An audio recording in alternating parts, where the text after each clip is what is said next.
Recording in progress.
Imaginative awareness of experience or a specific emotional response through language chosen and arranged for its meaning, sound, and rhythm. Peace, freedom from disturbance, tranquility, a state or period in which there is no war or a war has ended. ASEAN, that gathering of people a few times in a year where they sit around with little flags on the table in front of them, then do that group photo thing with the crossover handshake that makes the front of the page of the news. No, I'm just kidding. Let me try that again. ASEAN, a regional organization composed of 10 nations working together to form a united community with collective identity, bound by geography, common objectives, and shared destiny. United by a common desire and collective will to live in a region of lasting peace, security, and stability, sustained economic growth, shared prosperity, and social progress. At the core of this are three things: peace, prosperity, people. Good afternoon or early evening, wherever you are joining us from. This is the ASEAN Peace Poetry Night, organized by the ASEAN Institute for Peace and Reconciliation. This event is also streamed on the ASEAN IPR YouTube channel and our Instagram account. The ASEAN IPR, established in November 2012, is ASEAN's institution for research activities on peace, conflict management, and conflict resolution. The Institute is envisioned to be a knowledge hub and center of excellence in building capacity on conflict resolution, reconciliation, and further strengthening peace-oriented values. The Institute has 5 functions: research, capacity building, develop pool of expertise, establish network and linkages with like-minded institutions and organizations, and lastly, disseminate information. Now, we have carried out several projects in the past 9 years: research, training, seminars. For the complete information, please check our website, as I do not want to bore you here. But the reason you are all tuning in here this evening is part of our outreach project on engaging the public and using art and creative expressions to spread the message of peace. The ASEAN publication of Peace Poems is an initiative from the ASEAN IPR Executive Director under his 90-day work plan. It is the Institute's way to engage with a greater audience, the young creative minds of the region. A slightly different crowd than the ones the Institute is used to engaging with this track 1.5 orientation. Because talking about peace is not always done through policy briefs, meeting room talks, negotiation tables, or academic conferences. it must also be implanted, nurtured, and expressed through various means, evoking imagery, compelling words, soul-shifting tunes. From the 196 poetry submissions we have received, we see that there are various ways the people of ASEAN have interpreted peace. Some write about peace in the traditional sense, finding, like the definition I gave earlier in the opening of these remarks, while others took it more personal, interpreting finding inner peace after they got their hearts broken. It's truly amazing the various interpretations we received. It is also a real extensive progress of going through these almost 200 poems and narrowing it down to the 25 that we will publish. First of all, we have to make sure that they were not plagiarized. Then we have to make sure that the poems were considered anonymously to ensure fairness and not to make it seem as if we're favoring any of the authors or submissions. And for this, I would like to give special recognition to the team of interns at the ASEAN IPR Secretariat for helping us. Danti, Quina, Kirana, Adit, and Bona. They were truly amazing in helping set up the scoring system and doing the initial plagiarism checks on these submissions. So thank you, team. Thank you, guys. You were excellent and really helpful. Then we engaged 3 excellent literary experts to read the 196 poems and score them. Don't worry, we paid them well to compensate for the eye medication or new glasses that they may need after looking at all those poems. You will hear from them later of their own poetic creation for us. So that will be another special treat for you this evening. But at this point, you are all probably eager for me to stop talking and to enjoy the beautiful spoken words from the authors of the shortlisted poems. So without further ado, pour your wine, lay back, relax. Selected poetry reading.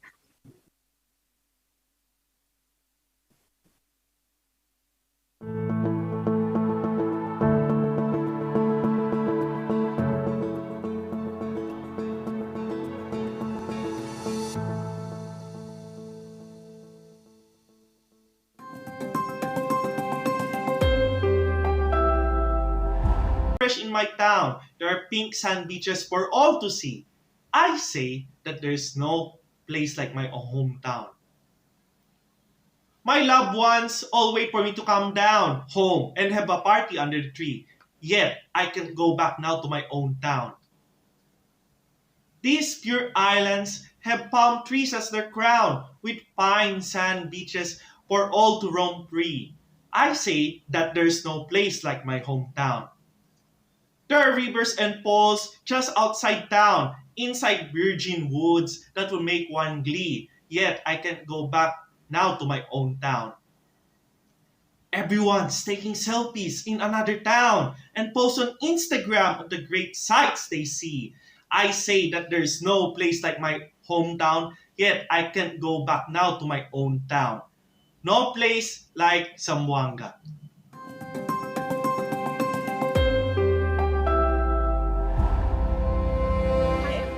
My name is Abigail Lim and I am from Malaysia. I would first like to thank the ASEAN Institute of Peace and Reconciliation for selecting my poem for this publication. It is a great honor to have my work featured here, and I will now be reading said poem titled Calm Before the Storm. So here it goes. When peace comes, we will not find her on the edge of an olive branch or a ceasefire. She'll not be in the silence of the tabernacle or in the gentle waves lapping against your calves at the beaches. Only remnants of her remain in temples, not even on quiet hills overlooking sleeping skyscrapers. If peace comes, we'll feel her on the brims of tidal waves just as they cascade across the shore after a fire, when the walls are dampened, blackened with lingering soot, ash, thickening the air. In hospitals, during a doctor's long shift, they always say silent hallways are a bad omen. In the thick of a protest, voices reverberating across the streets, the aftermath of a breakup, when the lovers leave. When peace comes, you will not find her serene. Instead, she courts chaos, like Saturn yearning for Jupiter's kiss, long awaiting his passing for her moment of bliss. Yeah, so that's it. I hope you enjoyed that, and thank you very much for having me here tonight. Goodbye, everyone.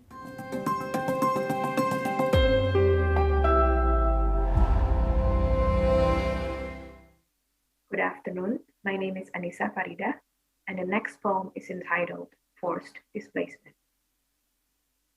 Forcibly displaced means home safe haven no more, at our wits' end, lost.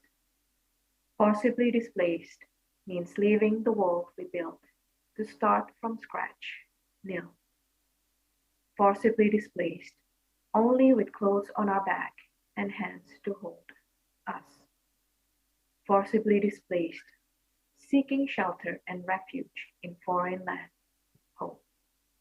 Thank you.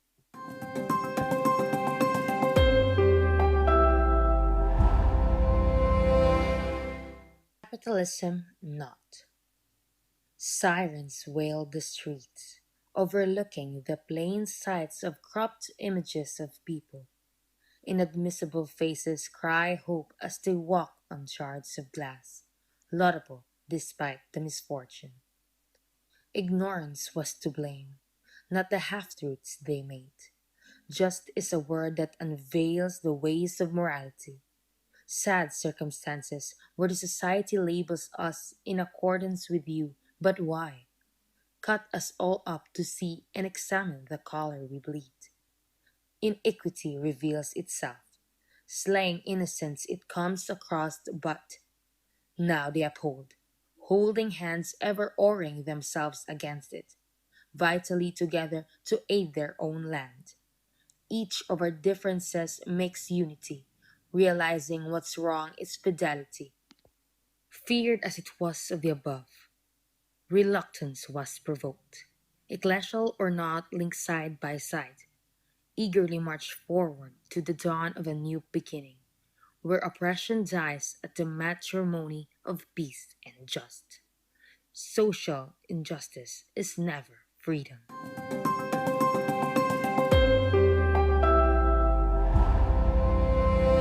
The Unrelenting Soul. The scent of carbon smoke, the scarlet glares of houses set aflame, the thunderous shells of cacophony, the spilled blood of men, and the weeping of families, all too familiar in recent memories, from Cacabo to Marauke, and the stretches, folds, and waters in between, along the trails of the Irrawaddy and Mekong, to the waves over Celebes and Banda. The gales have blown violently against us, yet now we stand firm against what is now a breeze. Unrelenting, unyielding, unshaken against the menaces that precede. The smoke that now wafts come from the flavorful kitchens of our neighbors.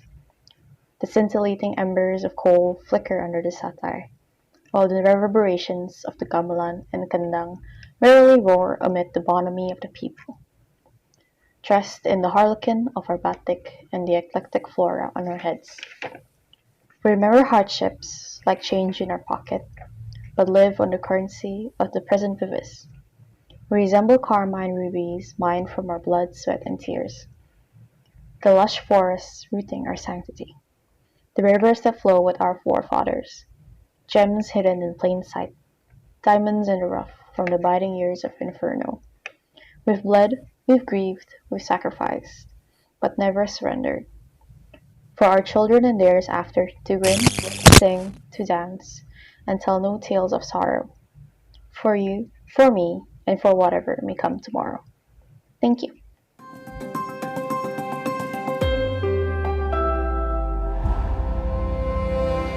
Hello, my name is Al, and I'm going to read my poetry, which is inspired by the Joy of Life sculpture by Czech sculptor Jan Hana. It was given to Japan by the Czechoslovakia Socialist Republic in 1980 as peace symbol in commemoration of the Nagasaki atomic bomb. So here is my poetry. It's called Joy of Life. Straight through the firmament, the boy held his gaze. The sun told him to wait. There will be better days, they said. ever safe and sound. The tree shudders, leaves scattering hither thither. The twig snaps into halves. The city falls asleep like a newborn, sleeping in his mother's battered gown. The mother regarded her son with a frown. Elongated shadows traipsing around the city that falls, sleep like a newborn, ever safe and sound. Mother, I am cold. Don't be scared. There will be light. The sun will rise. And should there ever be a new dawn, the city will fall asleep before long. There will be a new September. The cold draft passes over the bald mountain.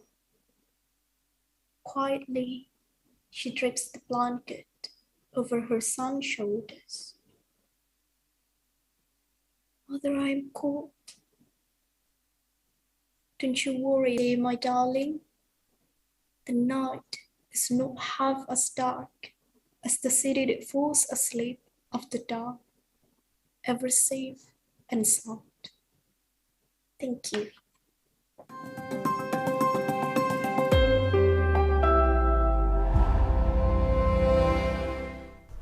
Hello, I'm Firnita and I'm from Indonesia.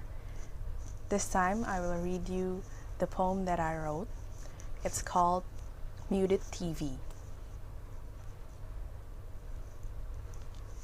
My teacher taught me, when it is silent, it is peaceful. No barking dogs, peaceful. No yelling parents, peaceful. No blaring sirens, peaceful. No honking horns, peaceful. But my teacher didn't teach me enough. On a Sunday, my father muted the TV. He was talking loudly on the phone, but I swore I couldn't hear his voice. I heard whispering gunshots. I recognized roaring fires. I saw shrieking smoke inside the TV screen. Someone was talking on the mic, but all I heard was a silent cry. Thank you.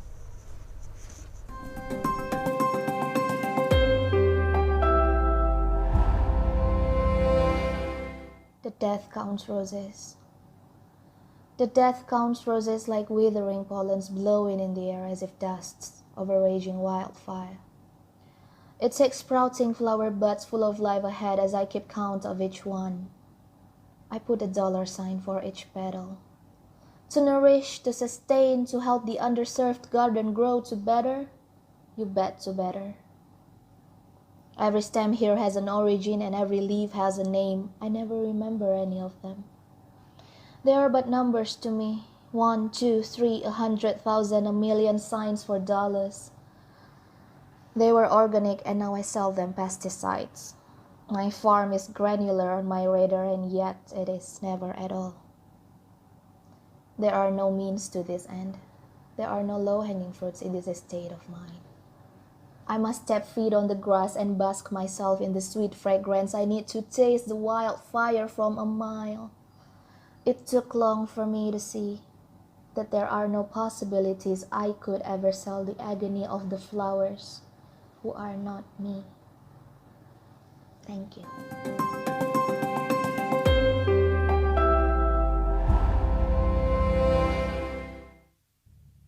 A Song of Silent Saga by Deden Rahmat Hidayat. Malati ligar na ati, jasmine are blossoming in heart. She recounted a merry rhyme for her mother tongue vividly over the time. Hello. She felt like she was a jasmine, aroma of her logical mint, aspiring to conquer the hike to the light she wanted to bide. Kembang eros lir tumaros. Rose are like probing, her whisper instead of talks, holding a bunch of thorny stalks. The earth questioned her will, a hope a girl should always kill.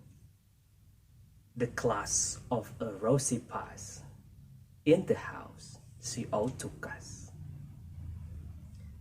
Kembang wera ngera ngera. Hibiscus are humiliating, a ballad of rising tones and anger she must have thrown. Picking up her tears, to wed she left without heels. The reality should never sown, at 13, with joys that prone. There she keeps chanting the Oda, a song of her silent saga. At the veranda she always recalls a remorseful age featuring the falls. A drizzling note storming the garden, reminisce into a postmortem. Kembang Tanjung Nugumulung. Spanish cherries are in a full bloom.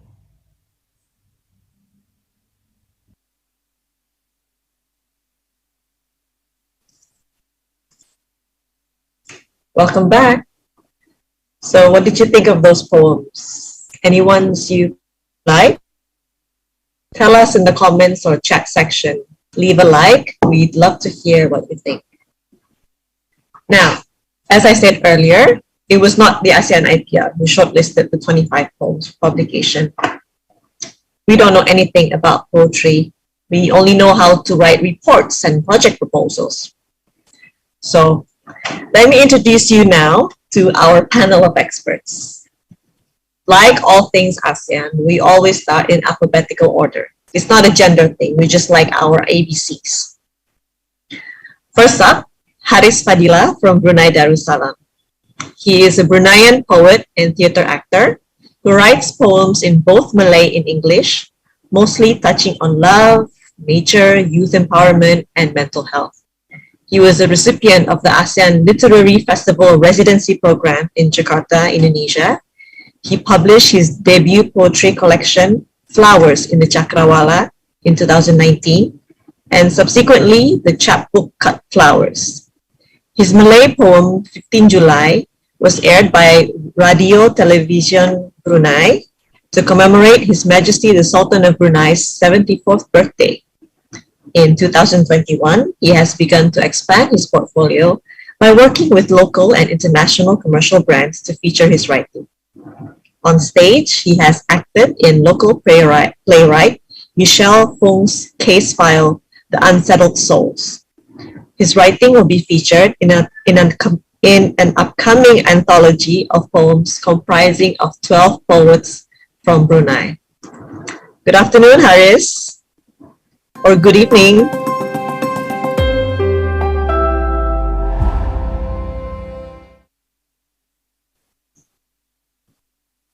Hi, Haris. Sorry, I think you're... Let's try whether we can get you unmuted. Let me ask the organizing committee to help unmute Haris. I think I'm unmute now. Okay. All right. Hi, Haris. So let's hear this wonderful poetry creation that you have made for us this evening. Go ahead. Yeah, thank you. Thank you for having me here. I just want to give a bit of background on what I'm reciting for tonight. I guess like now more than ever, there seems to be a lot of dissatisfaction and anger being carried out by this generation's youth. Dissatisfaction that seems to be directed towards failures of previous generations in providing a better future for them. Youthful and powerful cries of help, whether it be for climate security from Greta Thunberg or educational reforms from Malala Yousafzai, or even the numerous young brave protesters in Myanmar fighting for peace. This poem I wrote comes from a place of loneliness and conflict. What I was seeking for ultimately when I was writing this poem was inner peace, but also empathy. I think that is the first important step in order to achieve true peace, which is by empathy. Which is why I believe poetry can be a powerful tool for achieving peace, as it can push people into that first step. So without further ado, let me read this poem of mine. It's called A Letter from the Past in His Youth. For my currently non-existent children.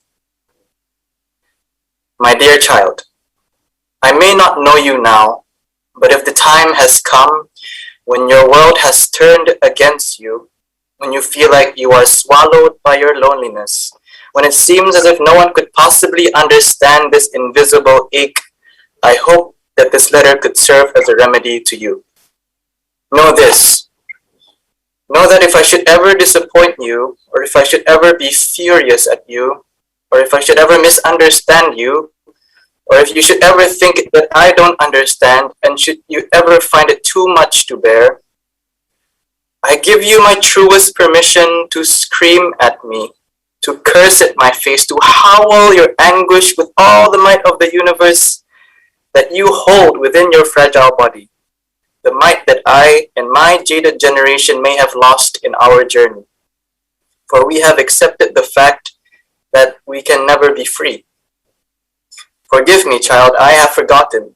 I have forgotten how infinity feels. I have forgotten the heavy weight of your chest. I have forgotten how unbearable it feels to hold such loud, scorching angst within my heart. Cry to me. Hold me accountable as if I was Christ on the crucifix, so then I can keep your sweet sins, so then I can keep your shadowed pain, so then I can keep your bloody wounds, and so then I can try to help you. Know that at the time I am writing this, my poor child, I understand. I do. If I seem like I don't in the present, know that I have understood you in the past. Before you were even born into this heavy world, I have felt your wounds. I have tasted your loneliness. I was once yourself. I tremble to think that you too will have to endure this constricting, soul-wrenching, suffocating, agitating, mind-crushing, heartbreaking agony coming from within yourself, where you can't seem to escape no matter how much the amount of temporary happiness you've harvested. And it devastates me to say that the only thing I can do for you now is hope. I can't tell you when this will end or when it will get any better because I don't know. But when time will finally allow me to hold you, I promise I will show you the sea, and I will tell you it will be okay. Because above it all, know that I love you. In your despair, know that someone loves you. Know that please, that I love you dearly, that I love you painfully, that I love you ferociously. I've loved you then, I love you now, I love you always. I love you, my dear child. I love you. Thank you. I hope I didn't go over the time limit. No. I was so into it that I forget about time limit. But actually, it's really nice, and I resonated with that a little bit. Thank you. Expressing a different kind of love, and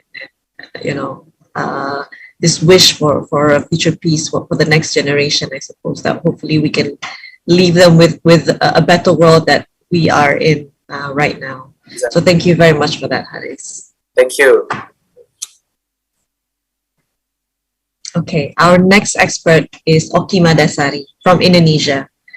Oki is an Indonesian novelist, essayist, researcher, and a PhD candidate with the National University of Singapore. She is the founder and CEO of Omong Omong Media, omongomong.com, a story and news analysis website, and Oh My God, My Story, a social enterprise dedicated to critically unveil realities through storytelling and provide medium for creative talents in Southeast Asia to showcase their works. Oki has published 11 books since 2010 and is known for her exquisite portrayals of Indonesia's social and political conditions. Her works have been translated to English, German, and Arabic. She has been a judge for a number of international and local literary competition and events, including Singapore Book Prize, Golden Point Award, and Indonesia's Katulistiwa Literary Award. Okay.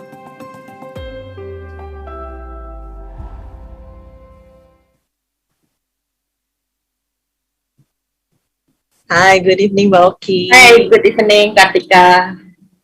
Thank you for joining us. So, we are eager to hear what you have written up for us this evening. And certainly, the time is yours, the floor is yours. Yes. Go ahead. Thank you. I've been reading all the poems, of course, and we see there are so many ways to interpret the meaning of peace, and I have my own definition also to add all the definition. I believe that there will be no peace without justice. So, it will be my poem. Let me share screen the English version of my poem because I prefer to read it in my own language, Indonesia. So hope you don't mind, okay? I will read Indonesian version. Damai. Ia berlari ke kantor polisi, menyerahkan jantungnya sebagai bukti. Petugas polisi mengernyitkan dahi. Sudah, damai saja. Damai?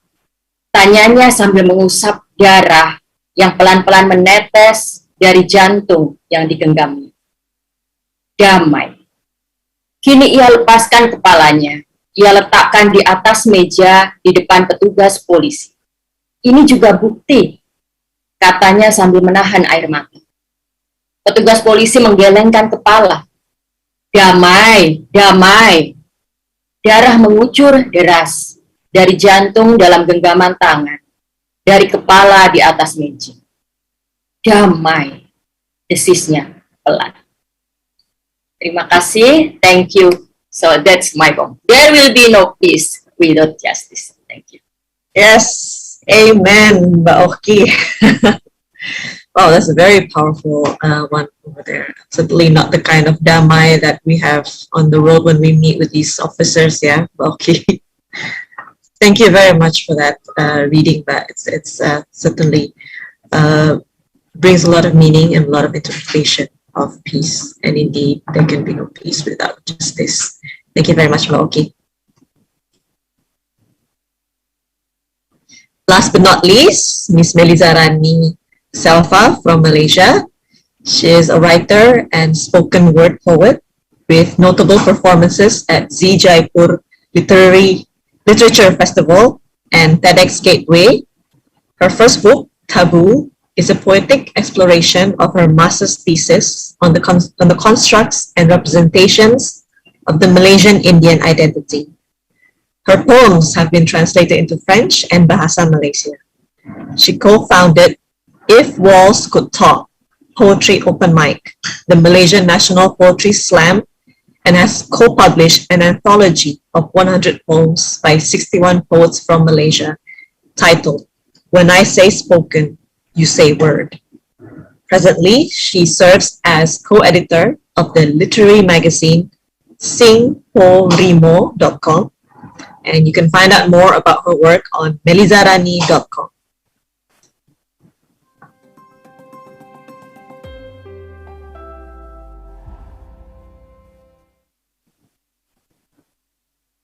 Hi, good evening, Ms. Hi, Kartika. Hi, so nice to be here. Thank you. Thank you for your time and for joining us this evening. So we want to hear what you have for us this evening. Please go ahead with your poems. All right, sure thing. Thank you so much for having me. Hi, everybody. My name is Melizarani Selva. I am so honored to be here. The last few months of working with ASEAN IPR and my fellow panelists, Haris and Oki, has been the most enriching experience ever. I have learned so much, and I have had such joy reading all your poetry. So I hope that if you're watching today, regardless of whether you've been shortlisted or not, I hope that you will continue writing poetry and continue submitting and reading poetry as well. So this is my poem that I've written for you, and I'm still in a little notebook. Every year, in December, I write a continuously evolving poem. And this poem is advice to my younger self. So each year, I write a poem for myself in the year before. It's a collection of regrets and advice and things I should keep in mind for the year ahead. Because peace is personal and it starts with us. So this is 2021's advice to my younger self. Carry a bottle of water everywhere you go. The planet will only get hotter and capitalism will charge you 50 cents for water. Resist. Hold your own. Instead of habits, build systems that outlast the structures that subdue your worth. Know your flaws as well as you know your talents. Set up your space in the way you need it to be. Don't listen to everything you see on TV, but watch a lot of TV. Be braless as often as possible. Buy flowers for yourself instead of God. If there is one, he, she, or they will understand. Read beyond the subjects you like. Ask 1,000 questions because nothing is certain. Consume the best you can afford at any given time. Don't wait. And argue within reason. Feed stray cats, dogs, and pigeons. If you like something, share it with your friends, especially cake, because there is always enough. Move. But also find movement that your current body needs and enjoys. Give yourself every chance to succeed. Read out loud, swallow poems whole, look after your ears and invest in good quality electronics, recycle, call your father every single day. Take nothing for granted, sleep first, unite people, give more than you take. Find people who will always wait for you and wait for them to get back to you. But most of all, eat biryani. Thank you so much. Excellent. Biryani. Eat biryani. That's so good.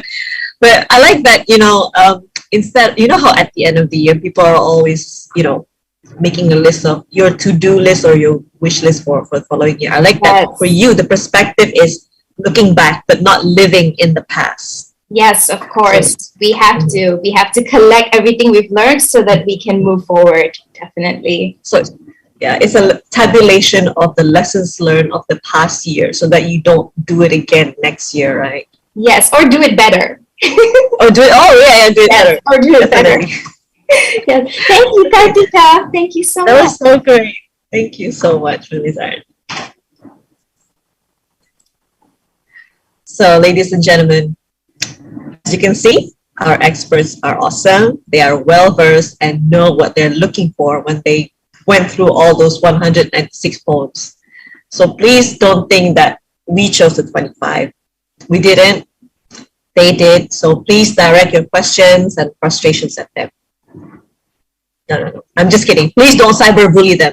Okay, they really did truly consider all submissions anonymously and had several meetings to discuss and compare scoring sheets and even more extensive discussion to finally agree on the final 25. So the ASEAN IPR thanks them tremendously for their time and their support towards this initiative. Thank you very much. We also would like to thank all the authors who submitted their poems. This was a truly special project for us. The response has been overwhelmingly positive and have given us here at the Secretary inspiration and new energy in carrying out our work on other sectors, such as on the research and capacity building. So it's been quite quick, but I will now have to end the first part of this evening's back-to-back event, the ASEAN Peace Poetry Night.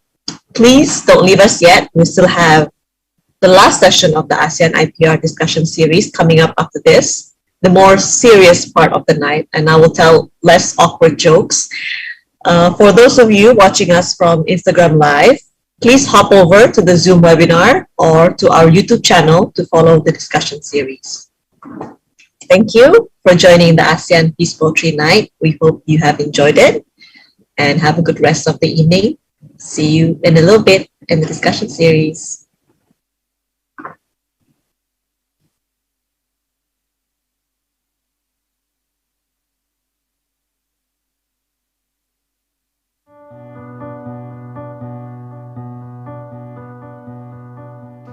Peach, it's just not talking about the war of guns.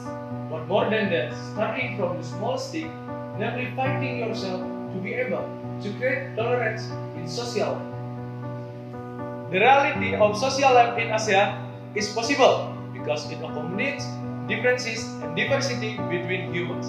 Social life and diversity don't have to be separated from each other, but must be integrated with one another, and it's challenge for us.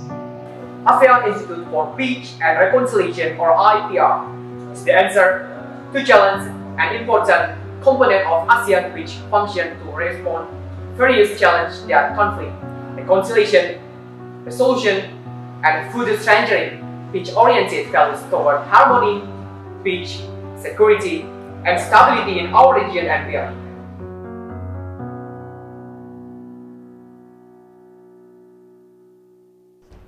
ASEAN is a region that has a diversity of cultures, language, and beliefs. 1/3 of population of ASEAN is a young generation. Just 1 in 3 people in ASEAN is a young generation. This illustration illustrates the large role of the young generation in developing the values of tolerance, harmony, and peace in ASEAN. All of these problems concern ASEAN reputation and legitimacy to play a role in solving global problems. How can we as citizens participate in ASEAN peacebuilding? One of them is the presence of the city of Bandung, which is nicknamed Home for All, a sentence that describes the city of Bandung in the West Java province of Indonesia. One of the social campaign efforts by releasing tolerant village, making ethnic and religious differences a source of harmony and peace. This speciality is Bandung's contribution to realizing the motto of peace and stability in the ASEAN region, namely, one vision, one identity, one society. For the next generation of peace, we stand here to voice together. Let's unite. Let's come together as one in uniting. Let's come together to make this world a better place, because we believe with the peace, tolerance, compassion, and respect should be the key foundation of how we live our lives. Let's make the best solution by learning, understanding, and respecting each other. Color the world with unity in diversity.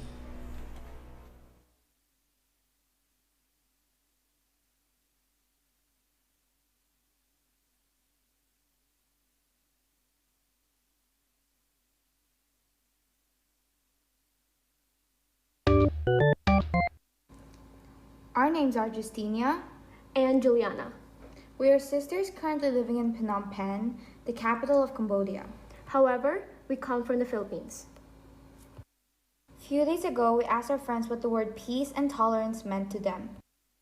Voor mij is vrede waar geen oorlog en vechten is. Para mí, la paz significa serenidad y vivir la vida sin tener que preocuparme por cómo me traten otras personas. Komunidad na mapayapa at nagkakaisa. Menurutku, toleransi merupakan menghargai sesama manusia, maupun mereka berbeda ras, suku, agama, dan lain-lain. Namun, perdamaian bisa dicapai dengan menjadi toleran terhadap semua orang. Ejen Yogushak. Most people wish to live peaceful lives to ensure safety for themselves and their loved ones. However, there's always a possibility for disaster, for chaos, and destruction.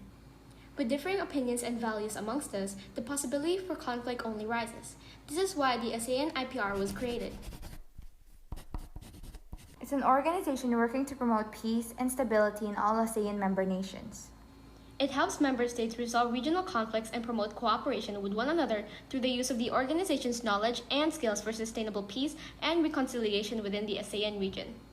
We believe that total peace is only possible when the people are open-minded, have tolerance, and are exposed to cultures apart from their own. Thanks to the internet, this was made possible. People are now much closer to each other and have a greater understanding of other cultures and differences. However, we believe that this is not enough. Firstly, we believe that the path to achieving peace is to fully understand what it means to be tolerant. To be tolerant, we must first build awareness. So, how do we build awareness? To build awareness, we must understand those who are around us and those who are far from us.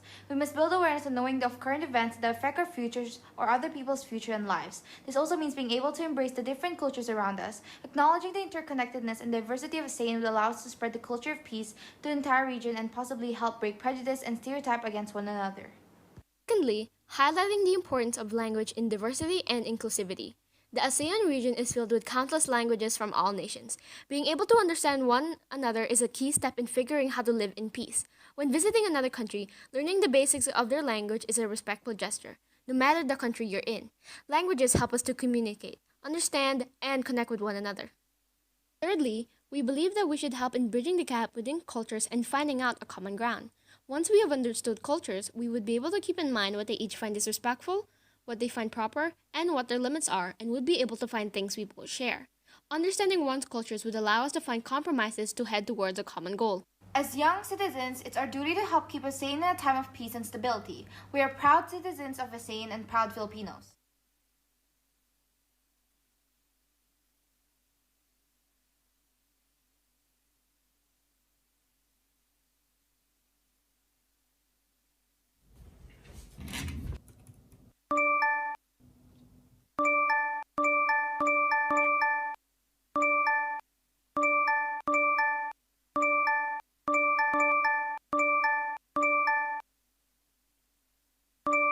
Have you ever done or seen someone experience things like this?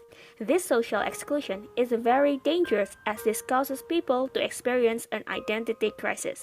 According to Marshall and Bevan, if people struggle with an identity crisis because the society stigmatizes their group, it presumably becomes the first step that will lead to what we call radicalization.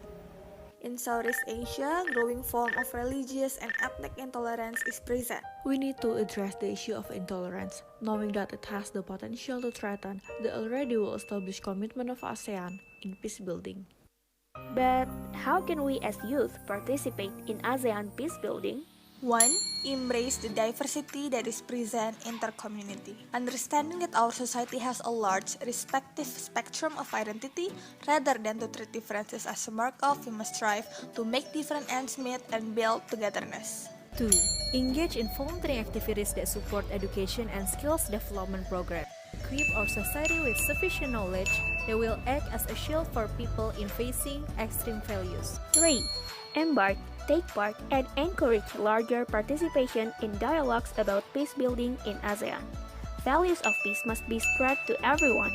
That way, the actualization of peace building process can be better managed. Hi, we're ASEAN Youth, and we care to sustain peace in ASEAN. We want to start from small things. That's why we need your help too. So, would you join us to build peace in ASEAN? Together, we make peace.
not talking about the war of guns.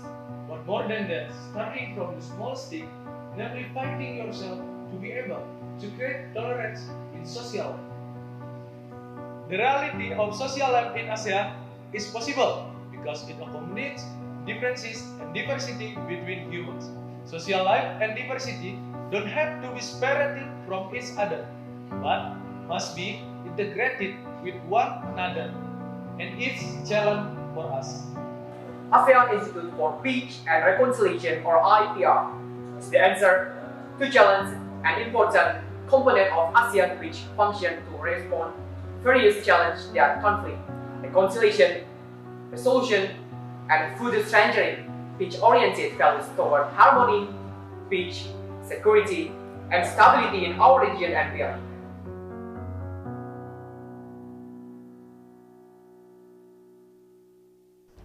ASEAN is a region that has a diversity of cultures, language, and beliefs. One-third of population of ASEAN is a young generation. Just 1 in 3 people in ASEAN is a young generation. This illustration illustrates the large role of the young generation in developing the values of tolerance, harmony, and peace in ASEAN. All of these problems concern ASEAN's reputation and legitimacy to play a role in solving global problems. How can we as citizens participate in ASEAN peacebuilding? One of them is the presence of the city of Bandung, which is nicknamed Home for All, a sentence that describes the city of Bandung in the West Java province of Indonesia. One of the social campaign efforts by releasing tolerant village, making ethnic and religious differences a source of harmony and peace. This speciality is Bandung's contribution to realizing the motto of peace and stability in the ASEAN region, namely, one vision, one identity, one society. For the next generation of peace, we stand here to voice together. Let's unite. Let's come together as one in unity. Let's come together to make this world a better place. Because we believe that the peace, tolerance, compassion, and respect should be the key foundation of how we live our lives. Let's make the best solution by learning, understanding, and respecting each other. Color the world with unity in diversity.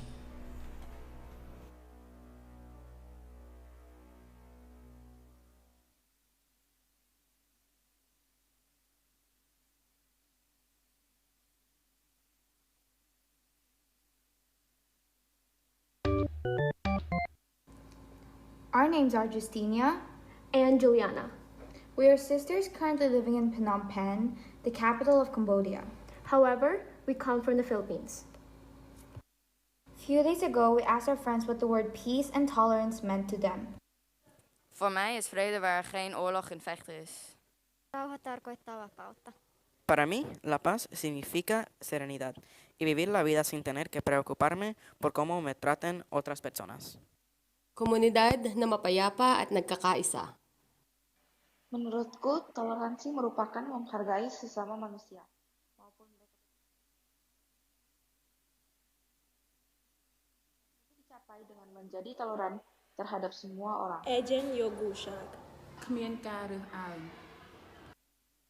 Most people wish to live peaceful lives to ensure safety for themselves and their loved ones. However, there's always a possibility for disaster, for chaos, and destruction. With differing opinions and values amongst us, the possibility for conflict only rises.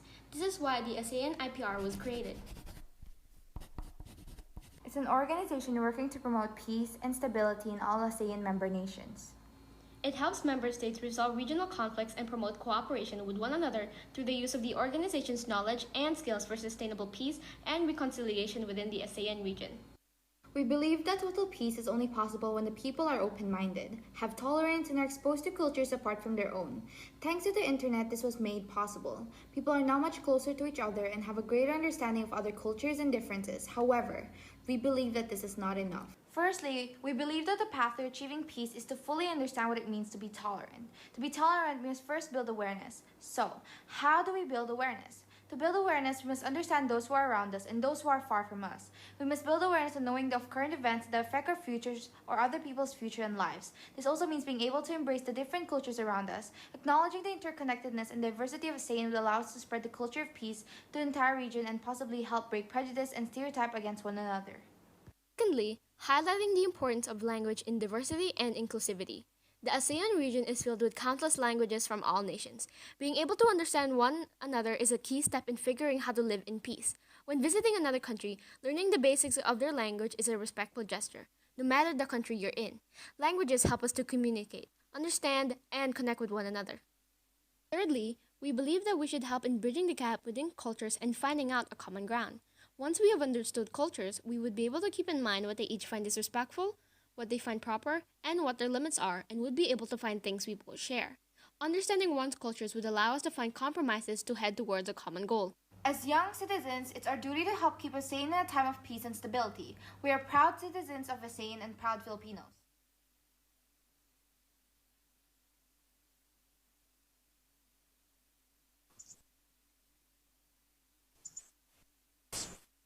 Excellencies, distinguished moderators, speakers, and guests, ladies and gentlemen, good evening. Welcome back.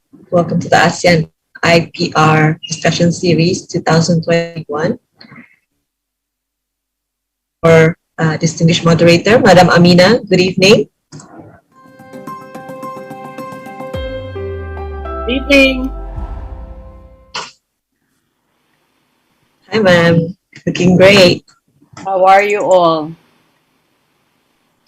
Doing good, ma'am. Thank you for joining us since the Peace Poetry Night. I would also like to greet our first speaker, Mr. Makara Nong. Mr. Makara Nong, are you here at the Zoom? Hello. Good evening. I would like to apologize not to open my camera because I have a problem with the electricity at my home as well. I see. Okay, we completely understand. Thank you for joining us in this you're welcome. Discussion series. Yeah, you're welcome. And would also like to say hi to Miss Visna Vulovic. Yeah, hello, Kartika. It's nice to meet you. Hi, finally. Nice to finally meet you. Although we live around the same area, but unfortunately, this is the first time we're meeting virtually. Exactly. Yeah. So thank you so much for joining us. For having me here. And lastly, we have Miss Rizan. Hi. Hello. Nice to meet you. Minglaba. Minglaba. Thank you for joining us this evening. So, ladies and gentlemen, that's our moderator and all our speakers this evening. As previously informed, we will be taking up the theme, the role of folklore, local wisdom in peace building. As you can see, we have a bit of a redlining this evening after listening to some creative interpretations of peace through poetry. We will now look into how storytelling and local wisdom have been used to forward messages and values of peace. Often, the first lessons about life and society that one learns are taught through the stories that our parents or our elders tell us. Stories are packed with some sort of moral lesson. They are probably drawn from real past experiences or a fictional narrative designed to teach us values that will be useful for our future. It is in the same spirit that we want to look into how, at the community level, the most intimate social grouping, how the values of peace, tolerance, mutual understanding are first implanted into our minds. So before we start, as per ASEAN practice, I would like to invite the moderator and all the speakers to activate the camera, and also for the Executive Director of ASEAN IPR to be on screen. We will now take a group photo, and the organizing committee will assist in taking the group picture.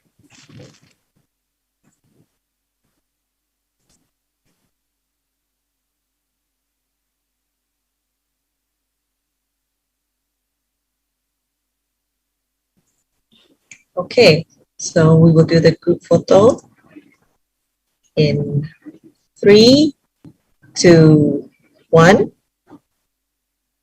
Once more, please.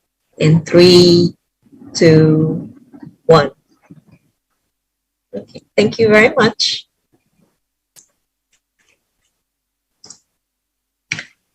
Before we start, as usual, I have to inform you of the house rules that we have. So questions, please post them in the Q&A box.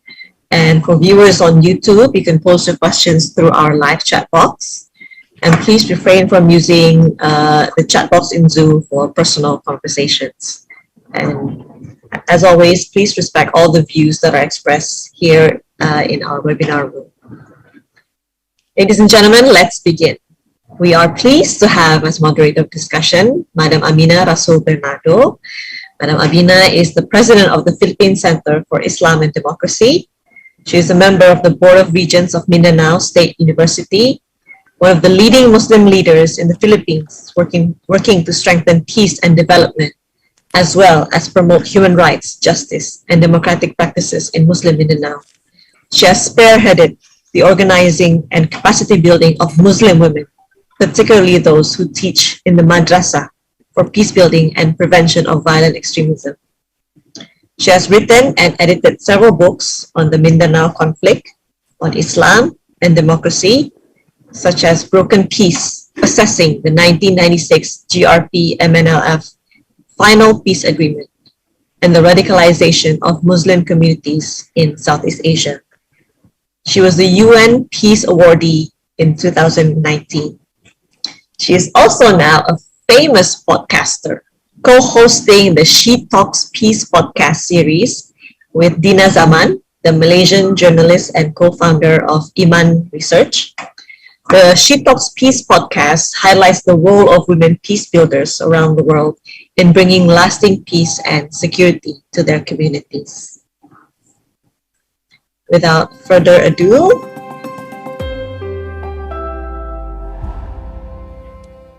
Thank you, Kartika, for such a wonderful introduction and for plugging She Talks Peace, which is available on Spotify and Apple Podcasts. Additional plug. don't forget to follow. Don't forget to follow. I'm a follower.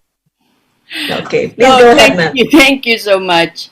I hope that all of you listening had the chance to listen to the wonderful poetry that came earlier.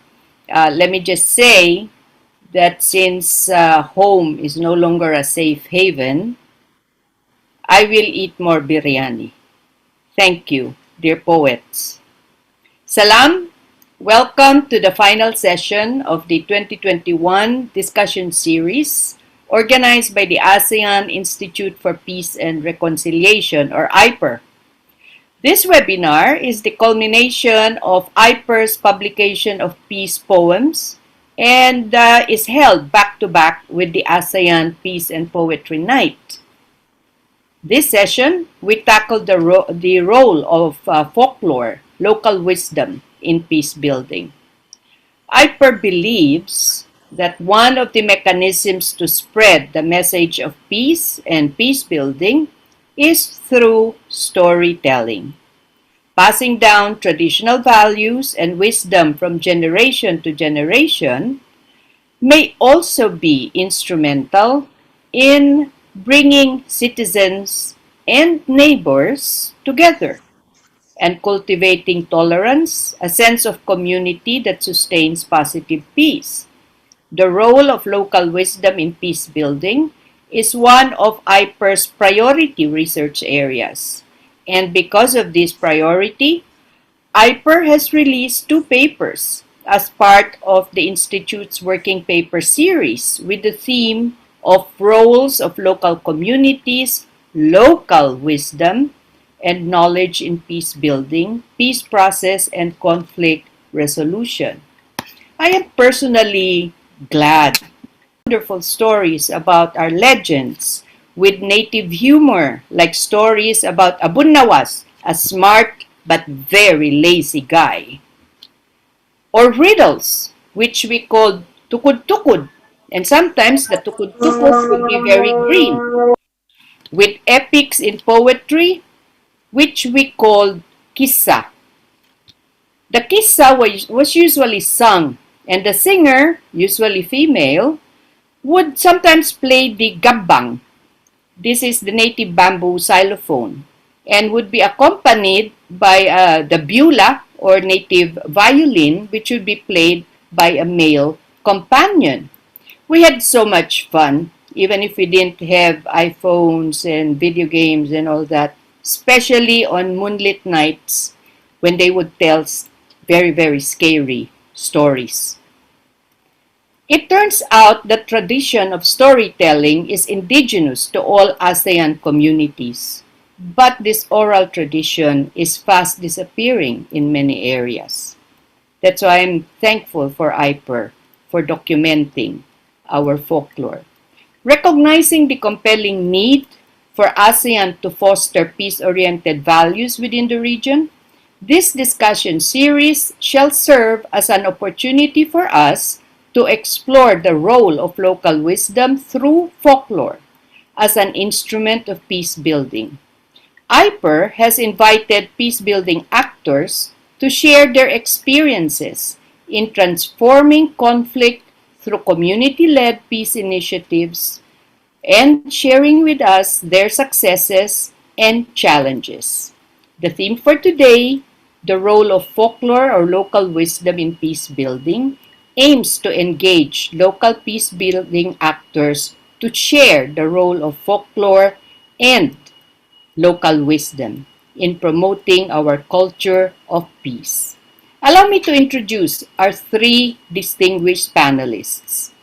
First, Mr. Makara Nom, drawing upon ASEAN's rich cultural heritage in the region and how it has always helped spread values of tolerance, respect, mutual understanding, conflict prevention or resolution, and maintaining peace, will present on the various senior officials meetings on culture and arts, also called SOMCA. Their projects and initiatives related to folklore, storytelling, and local wisdom that contributes towards spreading narratives and the culture of peace. Makaranom is an officer of the National Library of the Ministry of Culture and Fine Arts of Cambodia. He has been working as a librarian for about 7 years.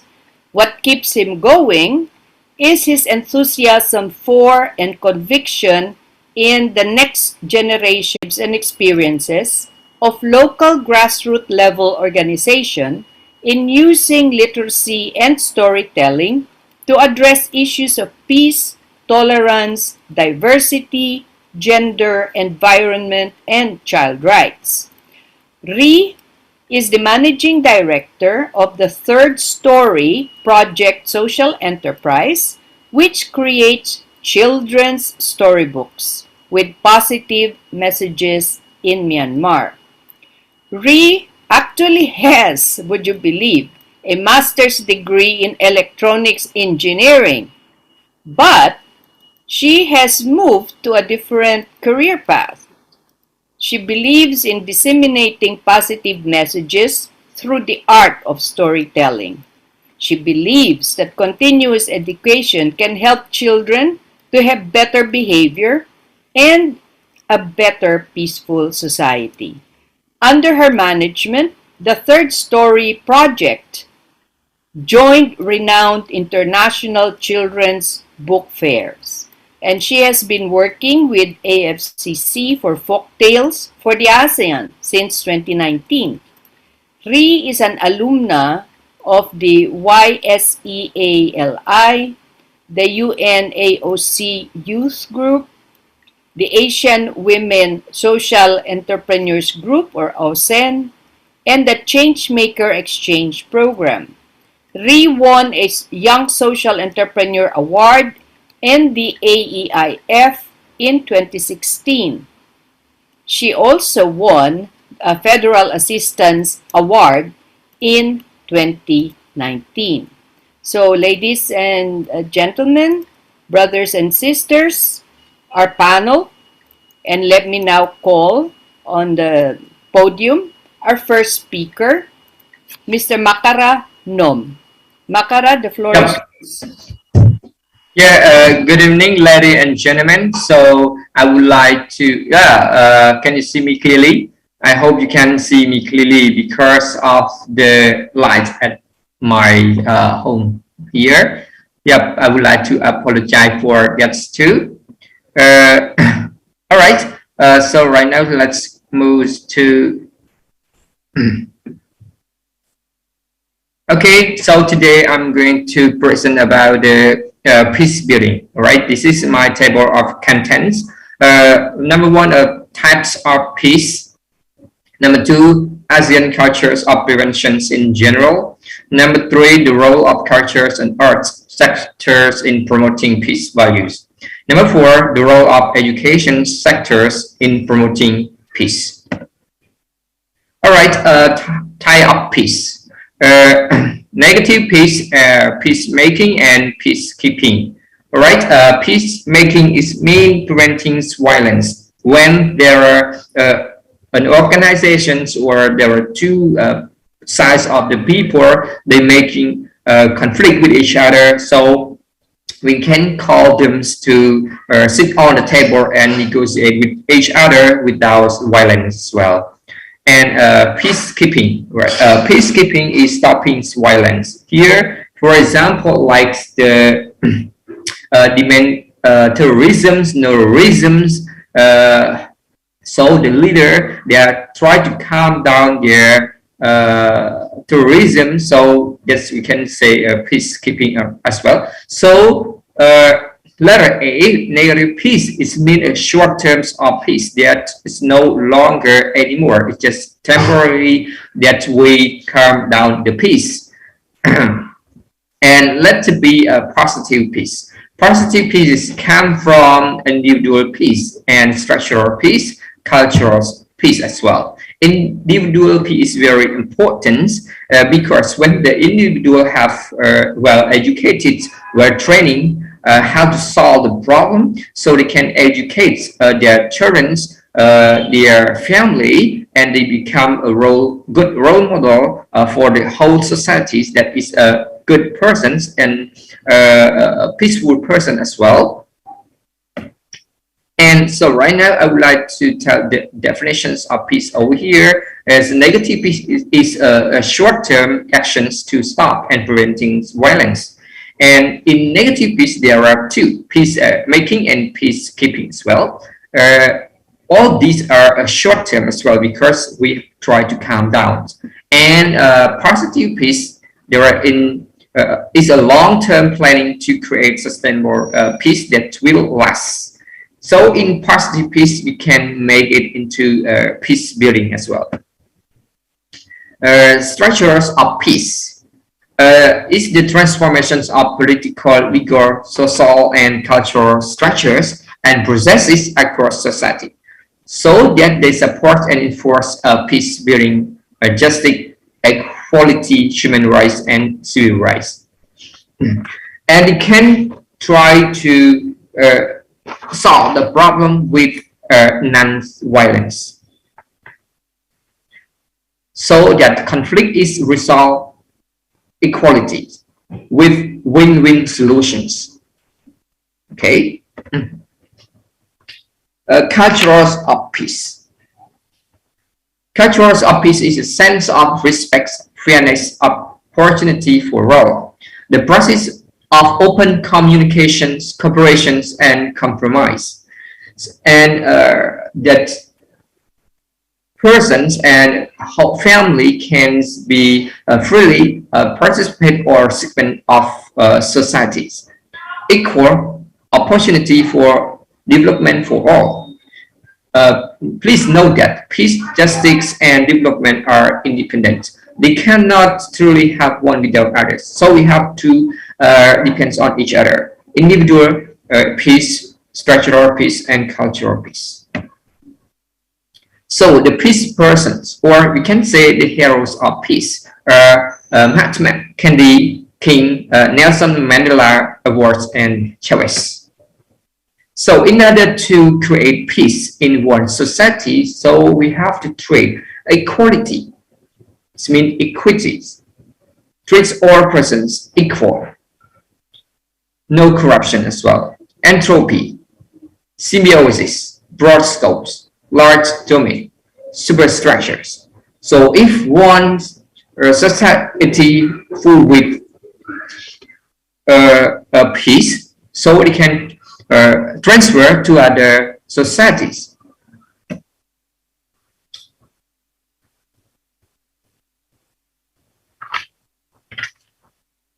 ASEAN cultures of preventions in general. To achieve a peace-building cultures, ASEAN states the following objectives: promote, support, call for, task cooperations, foster, use, acknowledging, emphasize, recognize. What's promote? We promote the cultures of preventions for a peaceful by focus on the following points: understanding the root causes and consequences of violence and other forms of violence by doing the survey and warning or focus and other form of methods, survey method. 2. Adopting a mindset change from the reactive to a preventive approach. 3. Inculcating shared values such as peace, harmony, intercultural understanding, the role of law, good governance, respect, trust, tolerance, moderation, social responsibility, and others to other society. And 4. Developing effective upstream preventive policies and initiatives such as transformation, social protections, public information, responsible use of media. So all media have to consist with the theme of peace. And so the organizations or the ministry that issues the media have to be responsible for that, well as strengthens the existing value based on education in school and institutions. It's very important point over here, and support the following trust of the cultures of preventions. Support the trust of the cultures of preventions. So here, support the promoting a cultures of peace and intercultural understanding. Support the promoting a cultures of respect for all. Support the promoting a cultures of good governance as well. If one's society with the good government, so they have to support and promote to the other in order to spread the peace value. Promoting a cultures of resilience and care for the environment. Promote the cultures of healthy lifestyle. Promote a culture support the values of moderation. Call for. What is call for? Call for a closely coordinated approach between ASEAN's political security community, ASEAN economic communities, and ASEAN socio-cultural communities. Aim for effective implementations of the trust identified for cultures of preventions. So, in one country with a full of peace, and they can cooperate with the other countries, because we have to share the cultures of peace to the other, and we grow together. In our in ASEAN country is a one country, so we have to share with each other. Thus, the respective sectoral bodies under the ASEAN socio-cultural community to mainstream cultures of preventions into their respective work plans and to develop strategy activity to support cultures of preventions. Cooperate also with other relevant stakeholder to mobilize support at the grassroots level to promote a cultures of preventions. Well, foster. What is foster? A cultures of prevention through value-based educations as well as lifelong learning, quality basic social service, youth engagement, and sports. All this we have to foster with this. This is very important role that play in the societies. Youth. use of all forms of media, like in order to engage with educations and empower the people, especially because of the use the children's and or the cultures of preventions over here, acknowledging the importance of moderations as an all-encompassing approach to counter violence extremists. So we have to reject with the violence extremists. We share each other, we cooperate with each other to abolish this violence, including radicalization through the conduct of seminar, workshop, training programs, as called by the global movement of moderate. Emphasize the important roles of family, community organization, educational institutes, and religious groups to support and promote the six thrusts of the cultures of preventions. So the cultures of preventions, there are six thrusts. Recognizing the importance of productive relevance with strategies partner, dialogue partner, development partner, and other external partner, and relevant stakeholder in exploring effective ways to implement the declarations. 3. The role of cultures and art sectors in promoting peace value. Here, the cultures of an art plays very important role here. The cultures can be in educations and influence. If educations have to build with confidence and trust and integrate and reconciliations, peace well-being. And when they all have this point, they can influence with identities. Khmer identity, Cambodian identity, or Myanmar, Indonesia, and right. And way of thinking, way of life. They live with non-violence. And 2, of art.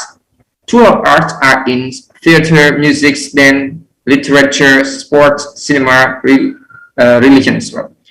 So here, literature can be in poetry or in the storytelling that we can educate the young children with the peace and educate the children with the respects, the fairness from the childhood.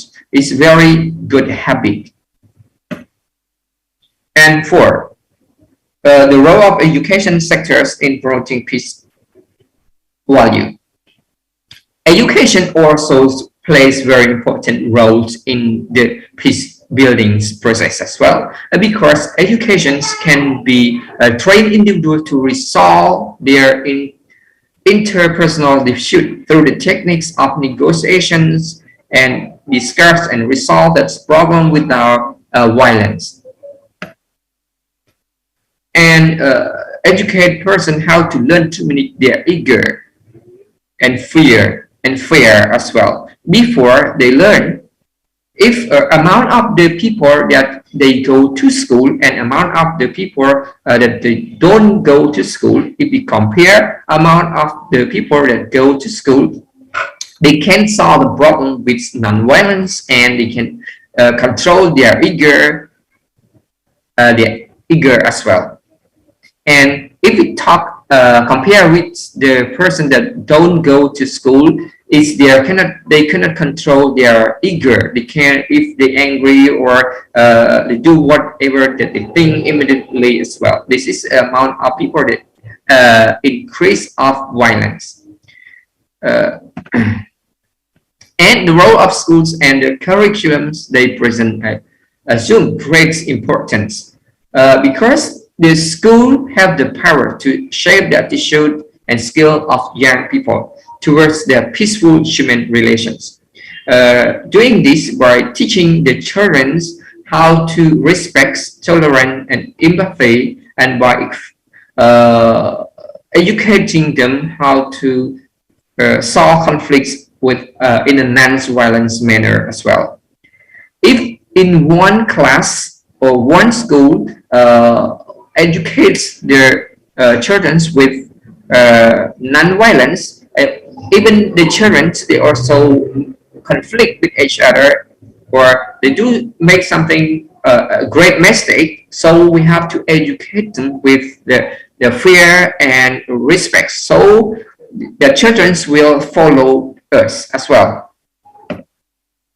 And promoting peace, educations build the foundations for good citizenships, respect for self and others, a democratic value and tolerance.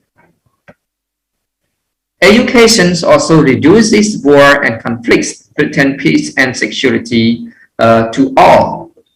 So in the whole countries with full of education, amount of the people have high educated, so that countries will be full of peace, and they can build their countries, and they don't make conflict with the other countries because they understand about the peace, and they respect human rights as well. As Mahatma Gandhi say, or the weak people don't respect human rights. As COVID-19 as well, all the weak people create that virus and can destroy the other nation as well, because of they don't respect human rights. They don't have peace in their mind. They are greedy as well. So thank you very much for my presentations.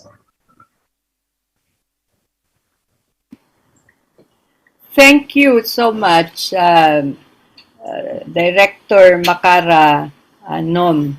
And now let's go to our next speaker, Ms. Visna. Yeah, thank you so much, Miss Amina Rasul. How are you? So far, so good. Good to see you. Good to see you again. Yeah, maybe could communicate please to operate my presentations, please. Yeah, yeah. Maybe next slide. Yeah, first of all, thank you so much for having me here. My name is Visna Flovic from the White Foundation Indonesia. And I'd like to start the presentation by showing a short video about youth. Our youth in the Peace Village in Central Java, they sang a song of Pancasila. Pancasila is a 5 principles of Indonesia by traditional rhythm and Java language.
Yeah, maybe next slide. Okay, that's okay. Yeah, start provide foundation. Things that we have to do some things about how we can build peace. and rebuild peace uh, by cultivating local wisdom. Then in 2013, we start to develop a peace village programs. So before that, I'd like to tell you the story about two young women from Indonesia. The first story is about um, Mrs. Anita. Mrs. Anita, she's a young woman living in a small village Central Java, and she's very kind youth. But however, she has one problem. She has a dog. Mrs. Anita is a Catholic living in a Muslim majority village, and her dog made her peers think that her house is not clean. And as a result, she was excluded from the community activities. No one would visit her house. And until one day, she heard about the Peace Village program and she joined the program. And then she never felt loneliness again. And another story about a woman named Hasbia. She lives in the Madura Island. It's an island where there is often gang violence.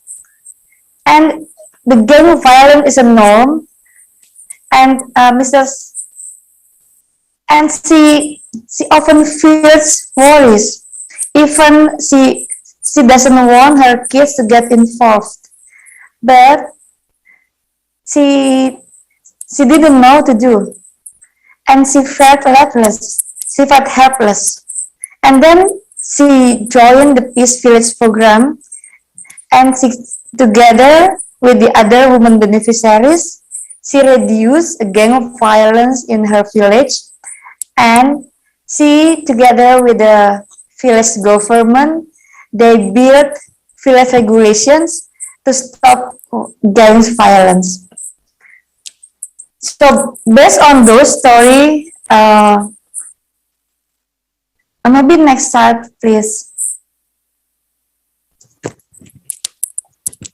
Based on those stories, let me tell you about some data about intolerance. As we all know, there is an increasing tendency in the world when it comes to level of intolerance. Pew Research Centers produce an annual survey that the measure of intolerance are increasing in the world.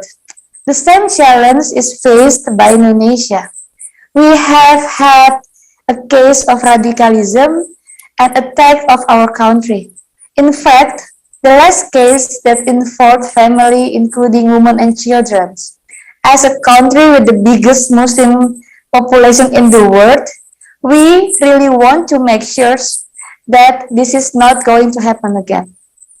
So how the Peace Village model can tackle these concerns? The Peace Village is our initiative to cultivate the value of tolerance and togetherness. We create social cohesion and justice. We create resiliency, and we create respect for diversity. The Peace Village empower women to prevent violence. And the second question, why women and why youth? Why young women? So based on our data shows that the remarkable potential for tolerance among women in Indonesia to promote peace. Compared to men, women are more tolerant of differences. A survey across 34 provinces in Indonesia showed that as many as 80.7% of women support the right of the freedom of religions and belief. This is a very remarkable potential for our nations to prevent acts of intolerance and radicalism, and women have an important role in spreading values to their families and communities. So, the Peace Village places women as the main actors in building peace in the family, community, and local governments.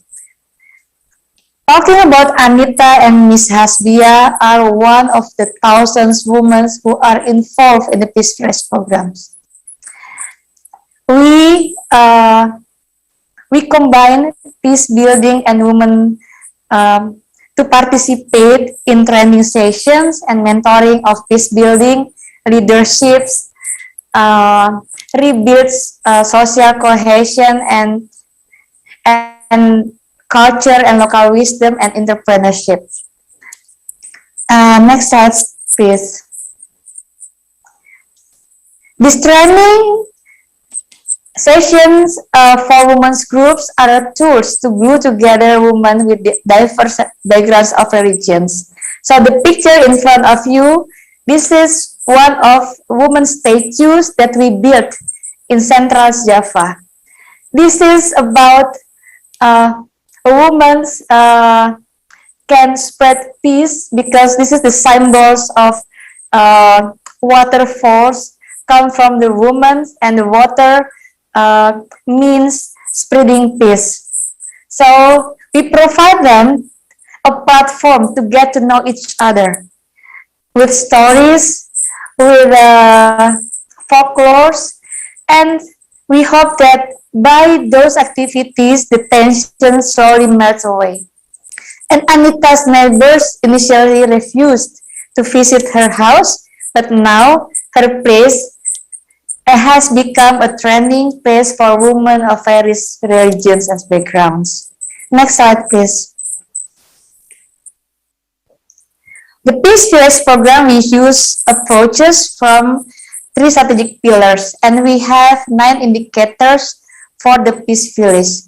One of indicators, number 4, is about the existence of art and cultural-based community activities that reflect and promote mutual cooperations, like gotong royong. We call it gotong royong, awareness, sensitivity, practiced by various communal components. So it means that local wisdom is one of the tools to glue together of the different big groups, so they can talk each other, they can trying to help each others.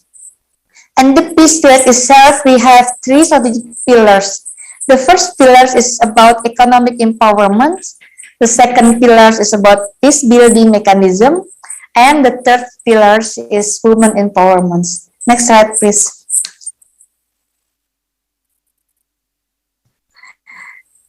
Talking about the economic empowerment, we give an access to microcredit for women to start their small businesses.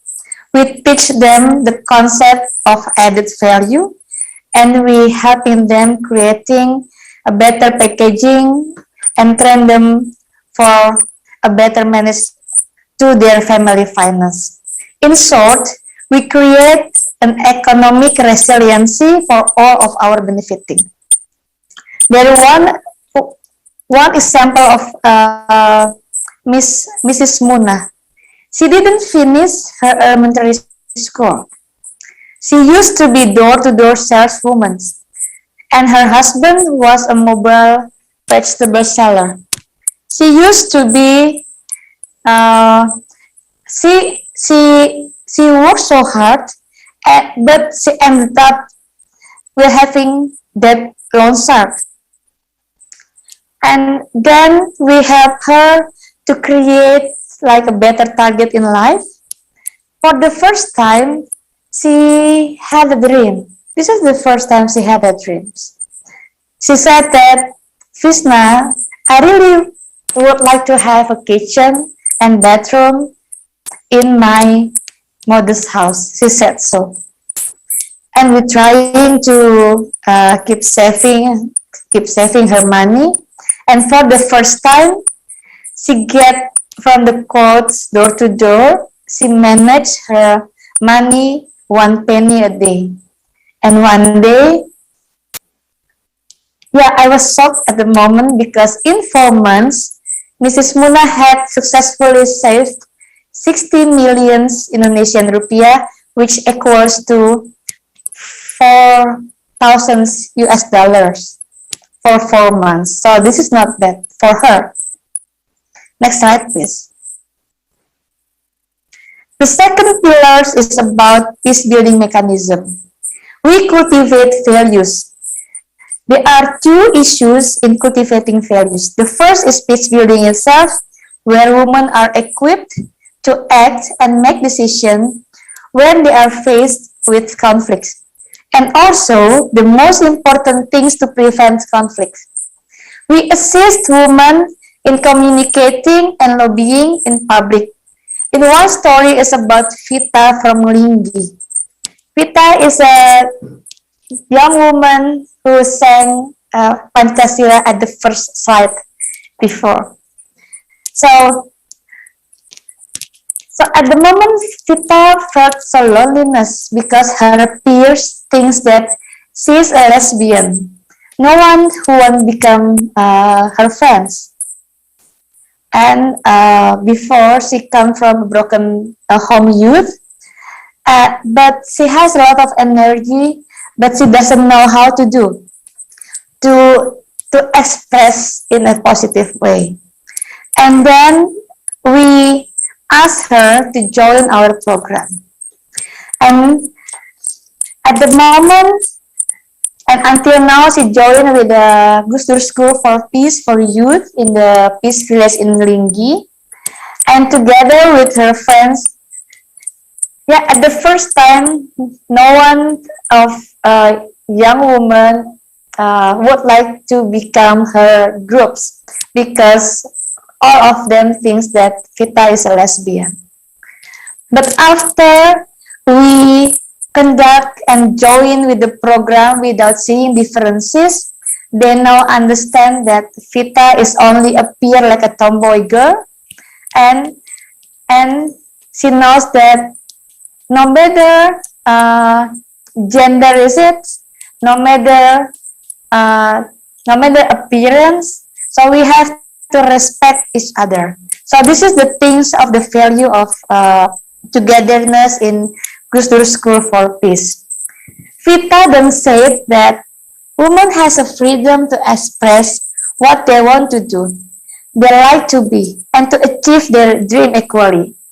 So with her good voice, she now create a peace music band together with her friends to campaign a value of peace with traditional music. So now she tried to how to call it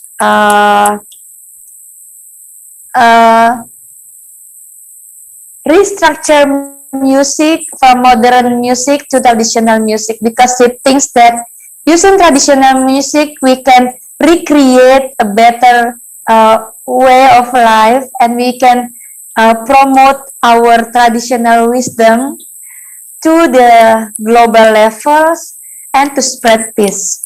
So due to the importance of security in peace building, we even develop an early warning system. This system is to detect intolerance and radical traits at the grassroots level. Sorry, can you hear me? Because I hear like a bounce voice.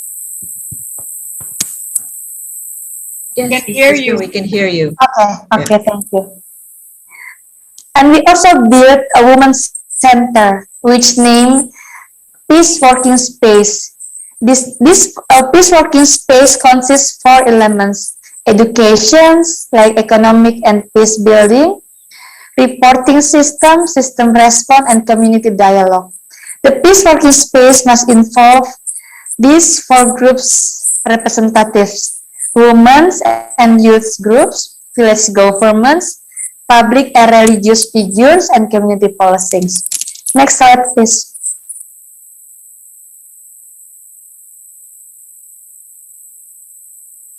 Thirdly, we empower women and youth. So this is Vita with the color hair.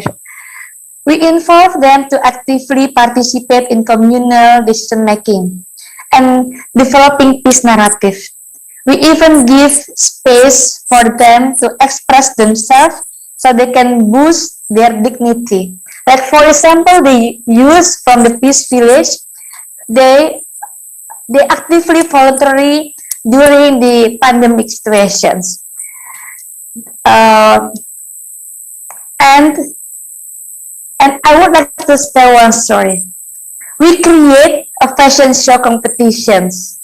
We create like a traditional dancing competition in one of the biggest mall in Indonesia, in Jakarta. These youth were students. We also involve women farmers, sellers, stone breakers who have never imagined how wearing a high heels and walking like supermodels on the catwalk. In these competitions, they also presented their extraordinary their extraordinary experience of change in front of 100 people coming and in front of judge panel comprised of an artist, movie producers, and famous designers. Next slide, please. So this is one of the example like youth, they create more and more peace campaign in the social media. Like until now, there are 86,134 engagements. We have 24 youth group joining with the youth initiator class with the 130 engagement to their peers, and we also create e-learning and virtual tour Peace Village in the peacevillage.id. So far, a Peace Village has impacted, sorry, next slide please. So far, the Peace Village has impacted 2,121 women and youth that with a more than 300,000 population or more than 80,000 households and runs more than 1,500 women and youth peace entrepreneurs. And we now has 80 declared peace village who already become 18 become the peace villages, and we have 16 working groups at village level and more than 300 task force at neighborhood under the. Maybe next slide, please. So this is one of the example of what we do at the Peace Village.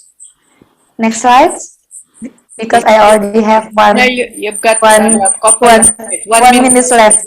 Okay, so next slide, please. So this is one last slide. I'd like to tell you about the Putri Koneng. Putri Koneng, it means that Putri Koneng's community that created by the youth. Putri means princess and Koneng means togetherness. So Putri Koneng is also one of the folklore about princess from Sumeneb Regency who stand up from conflict in their villages.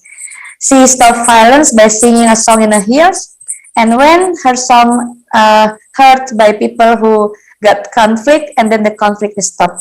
So by this community, they want to rebuild and rewrite folklore from their hometown. They conduct monthly meeting with children, starting with storytelling. So they hope that they can create peace by our local wisdom, starting from children. So they can contribute to create new peace generations. So next slide. This is one of the endorsement of the Peace Village because the Peace Village has also remarkable remarks in Strong City Network in San Diego. And now we really want to connect this concept can be replicated not only nationally but also internationally. So lastly, I'd like to thanks to all participants and the community committee who having me here, and I really will have to have good discussions or maybe question from your side. Thank you. Thank you, Miss Bisna. It was good to hear the stories of the women of the Peace Village. Ibu Hastya, Ibu Anita, Ibu Muna, and Fita. So maybe we can hear more about them later. And now may I ask Miss Miss Rizan, to take the floor, please. Thank you.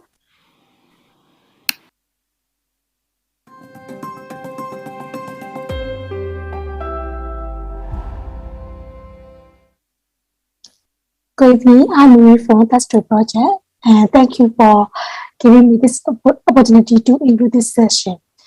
And thank you very much because for patient with my internet connection during this time. So today I'm going to share my so someone will share screen share, right? Okay. Thank you. So today I'm going to share about Journey to the Happy Land. As a Test Story project, I'm working for, we Test Story projects are traveling to Happy Land, where is the place everyone is happy with no violence or discrimination, or it is a peaceful society where everyone has equal rights. So we are traveling to there, and we are trying to reach them. So it's where we haven't arrived yet. We don't know what will happen in our journey. As you know, every journey is not as smooth as we thought, but not all the time is bad. Sometimes we face challenges, and sometimes we overcome them. At the time, we really happy about that. Sometimes we try to avoid the problems. Sometimes we have to face the challenges, and sometimes we fail. But we never give up to reach the journey of the happy land. So we have been through many years, it's at least 7 years to reach the happy land. So this is the demonstration is about journey to the happy land. So I would like to share detail about what we are doing. Next slide, please. So before 2014, we are just engineering students, and we are just a volunteer group. So we visit many children from different schools. Some of them are orphans, fatherless, motherless, because they have to flee from the civil wars. Some of them have to stay at the church or children's center because of the disaster like Nagi cyclones. So they have to live at the children's center, and they have to wait for the volunteers who has come and support like food, educational supplies, clothes. So they have to wait.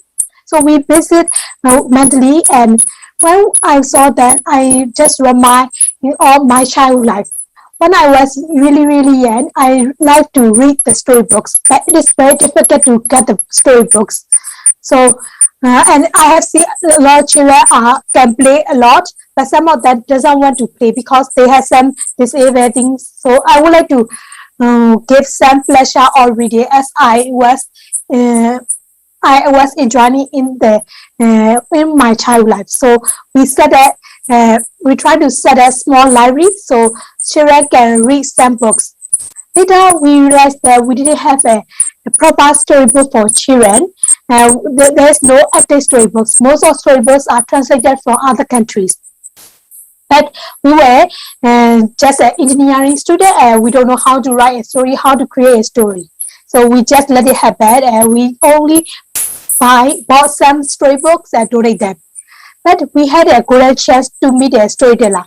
They call themselves as a Myanmar storytellers. So they visit many children, and they visit schools, IDP camps, other townships to tell story. So they would like to concept storytelling culture. So that's why they tell story. And they also want to produce a storybooks by themselves too. And they are like some normal youth, so they cannot do they cannot produce the storybooks too because they don't have any other funding too. But in 2012, we had a civil wars, so happening in northern state of Myanmar and western state of Myanmar. And at the same time, we had an English class, so we talk about today issues like that about the civil wars, and we also talk about how powerful story is. So some people use some stories to differentiate the religious people, different ethnics. They want to differentiate people. That's why they use the story. So we talk about, we discuss about that. We should create some story about peace, diversity, and tolerance. We should create a story to solidarity the people, to unity the people. So, but we don't have any of it. So our English teacher suggests that she can bring some storybook in other country, but most of us cannot read English. So we should create only Burmese Burma stories. The most of story, even though this is translated story, we cannot find it easily. It's very difficult to have a good story. So we can only do is we have to create story. As we are storytellers, it's not very difficult to write a story. That's why in 2014, the story project is founded. At first, we don't do for professional. We just do a pilot project. So one of the very first story is called "Everywhere is Valuable." So that story is really, really powerful, and everyone loved the story. So then they said feedback to us, and they said they love our story. That is why we create another story. And we would like to sustain our project. So we register as a company and we run as a social enterprise. Our mission is to create a better peaceful society through the art of storytelling. So, and that's why we had to create story. Next slide, please. Firstly, we are visiting everywhere and we tell story, but we don't have proper story. That is why we had to create children's storybook with positive messages. Most of our storybooks are, are created based on the majority people or winning parties. So they have hero story, but they don't have any positive messages. That is why we had to create story with positive messages. Next slide, please. So this is the story we created in 2016. It is called Little Chicken Ark Story. In the story, there is a chicken ark. He has family, parents. He has father, mother, and he has sister, brother. He is very happy with his family, and he also has a dream to be a teacher. One day there's a fighting between chicken. So he don't know what happened as he is a kid. So when he was home, there is no one he couldn't see. He lost his family, he lost his fathers, he lost his brothers and sister, and he didn't find anywhere. So he was very scared, and he didn't know how to do. Because of the fighting, he had to run away from that place. So he lost the way. He even lost his dream. So, but fortunately, he met a kind chicken, like volunteer chicken. So they bring him to a child center. Next slide, please.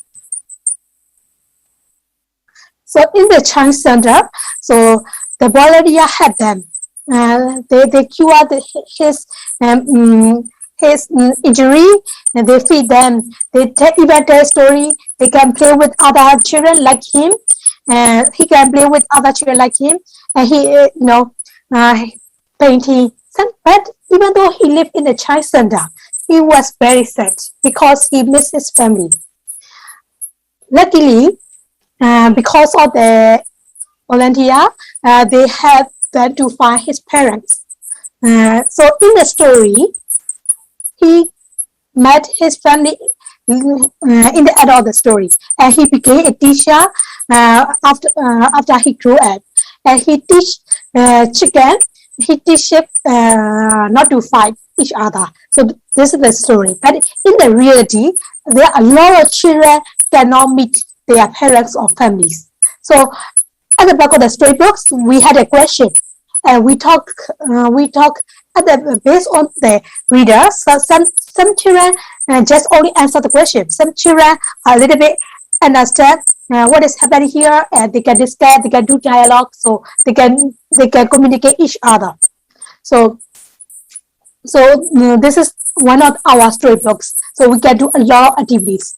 As Amina introduced, we had different kind of positive messages. Next slide, please. So this we have peace, story, diversity, tolerance, children rights, environment, and financial management. So love. So we have a lot of stories. But for 2014, it was very difficult to find a storybook with positive messages. Even we produced it in 2015. We said this is a story about peace. So parents or teachers were not able to buy because they are afraid of peace story. Maybe they left our story, but we say the word about peace. They are afraid of getting arrested, so they won't buy. But after 2015, we promote a lot, and because of the government changing, we could survive. And a lot of people know that storybooks are important, especially it is positive messages, so they accept it. But storytelling is in Myanmar. Storytelling is not a new technique. Even though it is not new technique, nowadays teachers, even though parents don't have time to tell stories, so they don't tell story. But when I was young, my grandfather told story a lot. That is why I enjoy storytelling.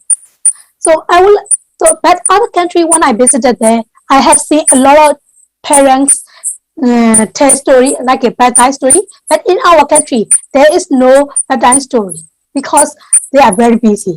So we have to encourage again that storytelling is very important for our childhood life. So we have to next slide, please. So we have to encourage parents, teachers, volunteers to tell stories. Not only using our storybook, but also using other stories. So we have to teach how storytelling is important, how to prepare storytelling wrong, how to do activities within the storytelling session or after the storytelling session, how to do dialogue, how to do, how to write stories. So there are a lot of training we have been giving. Next slide. So we have a lot of training. So we are not only creating storybook, but also giving training. So there are a lot of training like, story creating, storytelling, peace education, child rights, and we have a train to do consumer education. We also have digital information literacy. We also have digital storytelling. We have a lot of dreams and hope in 2019. But in 2020, there's a pandemic. It make us stop, because our storytellers would like to meet in person, and we are like social person. We would like to meet in person, so it makes us very difficult. So we test a project, produce a storybook, and we provide storytelling training. Sometimes we train children for peace education, and sometimes we train with child rights. So I'm not sure other people how to train for the kind of huge message for the children. So, but for us, we use very simple languages. We use only stories. So in the peace training or in the child right training, we use a lot of stories. Sometimes we use poem. So poem is also powerful. So we use different kinds of poem. We don't have story with. We don't have a lot of poems with peace, but we have to research and we translate and we read that for the children in our peace education training for the children. So we use different types of art to educate the peace and diversity. So in 7 years, we started in 2014 and now 2021. In 7 years, we have produced 80 storybooks, and we have it distributed to everywhere in the country. Next slide, please. Which doesn't show up. So actually, in our country, we have over 330 townships. We have reached over 300 townships. So we distribute it everywhere. So we both for the storybook, we both says we sell the books, and we also give free of charge. So we can do a lot. In 2020, some of storybooks are selected by curriculum. So for the whole curriculum in Myanmar, so they are planning to use our storybooks in the curriculum. That is what I was trying to do, because peace education has to teach in the school. So we approached that, and over 4 or 5 years, they accept it, and in 2020, they printed it in the curriculum. But unfortunately, we couldn't. Unfortunately, children doesn't have a chance to learn from the curriculum because of COVID-19. In 2020, schools are closed. In 2021, because of coup, as you know, it is a very hot issue. So in 2021, because of coup, a lot of children cannot go to school. So they didn't have a chance to learn the curriculum yet. So next slide, please. So curriculum, it is very difficult, because of COVID. A lot of children cannot go to school, even though they want to go to school. So, but people will say that they have internet. But in February, from February, we don't have proper internet. We like 2 or 3 months. We don't access the internet. So I was traveling now. So today I got the better internet. But yesterday I didn't have internet. To get the internet, I have to walk a lot and to check just for email. So there are a lot of places like this. So even I myself is managing director, it's difficult to get the internet access. So there are a lot of children who cannot get who cannot access the internet. So it's very difficult to teach someone online. Of course, some children has a chance to learn something from online. Some children have a chance. Besides, as you know, there are a lot of fightings in Myanmar. Not only Rakhine, but also, in Rakhine, this is the popular one. So, but also Karim, Karenni, and Saga division. So most all places in Myanmar were fighting. So there are a lot of displaced children. So they had to run away from the villagers. They had to stay at the child care center. They had to stay at the IDP camps. Most of them cannot go to school because of the fightings. So they cannot learn because one day they have to stay at one place, and next day because of the weapons or landmines, they have to move another place. So it is very difficult situation. So there's I'm sure you will see that there are a lot of people in the one photo, right? So all of them are storytellers. We have a lot of storytellers in 7 years, at least 300 storytellers. But they cannot tell the story right now because of the COVID. They cannot meet a person because of the coup. They cannot show at where they are. They have to stay away. They have to flee. They have to hide. They have to move because of many reasons. So storyteller cannot visit the school, visit the IDP camps because it is very difficult to travel one place to another place. So we facing a lot of difficulty right now, but we still working for the children because children are our home. and children has right to educate. Children has right to stay away from the civil wars, right? So we are trying hard to reach them to send the books. So we are still sending our books. But this before 2021, we make sure that if we send the books, they have to read it. But we don't need to force them because our storybooks are beautiful, colorful, and interesting and simple. That's why they love our storybooks. I have seen a lot of beautiful things with our storybooks. So we have very confident about our storybooks. But when we send the books, they have to read, and then they have to answer the question after the storybook and all the storybooks. If they are a little bit older, older than primary school, so they have a chance to talk with in a group, so they have to discuss the story. Or if we teach this education for the youth, so they use our storybooks and discuss over the storybooks because sometimes we dialogue with different ethnic, so it is very difficult to touch some tension problems. So that's why we had to use as a media for our storybooks. But this time it is very difficult to tell them, oh, you should read our storybook first, and later you have to discuss, you have to do activities, you have to do dialogue. We cannot say them because they are facing very, very difficult situation. They are facing the life and death situation. So we cannot force them. Next slide, please.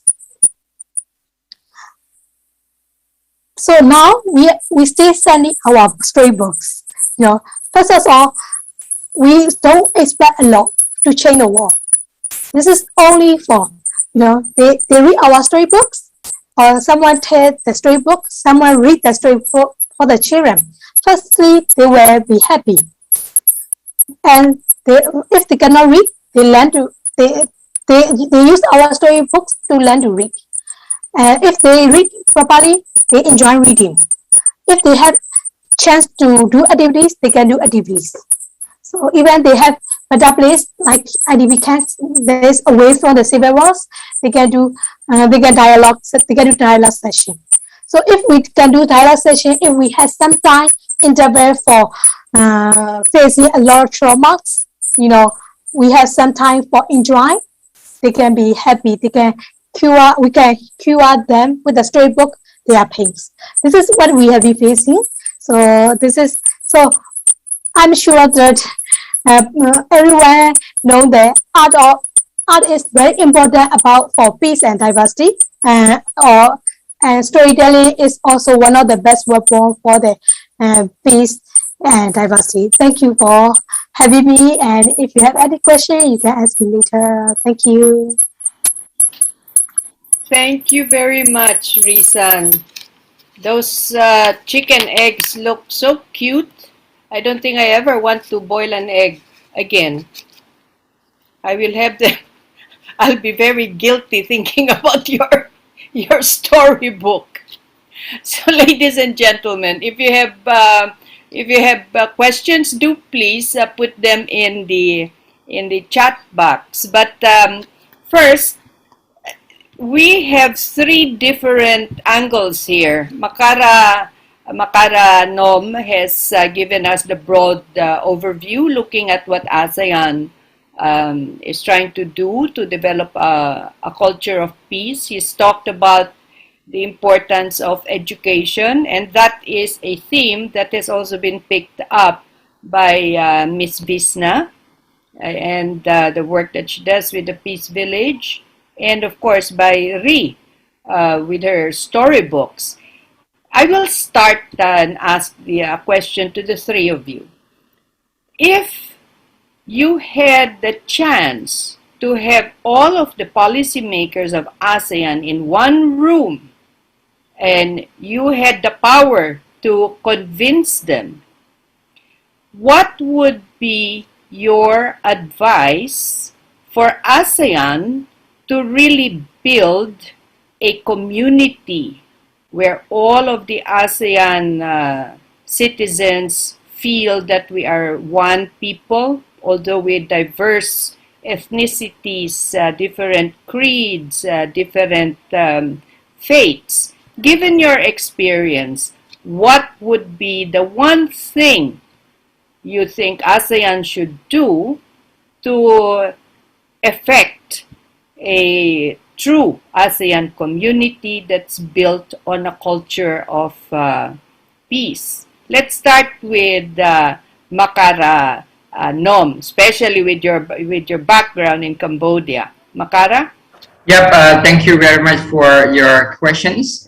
Yes, if I have the powers and I sit in the room with the ASEAN member to talk about peace as well. So I want to know about I would contribute about techniques how to make peace in the country as well. Yeah, thank you very much. And you would use Cambodian stories, I suppose. Yes, of course. And then after that, Ri is going to convert that into a story. So Ri, what would be the one thing you would want ASEAN to do so that we can be one ASEAN community with different peoples and enjoying the life of peace? I would like Asian country to share about the peace and about the how about to implement the peace in the countries, and I will I will take and apply in the country as well. Thank you. Ri, how about you? So in the curriculum, so there has like mathematics or English or science, they have a curriculum, right? So I would like to put every ASEAN country should have a peace education curriculum for every stage of children, not only primary but also, middle or stage. So they have different stage of children. So I would like to have a curriculum.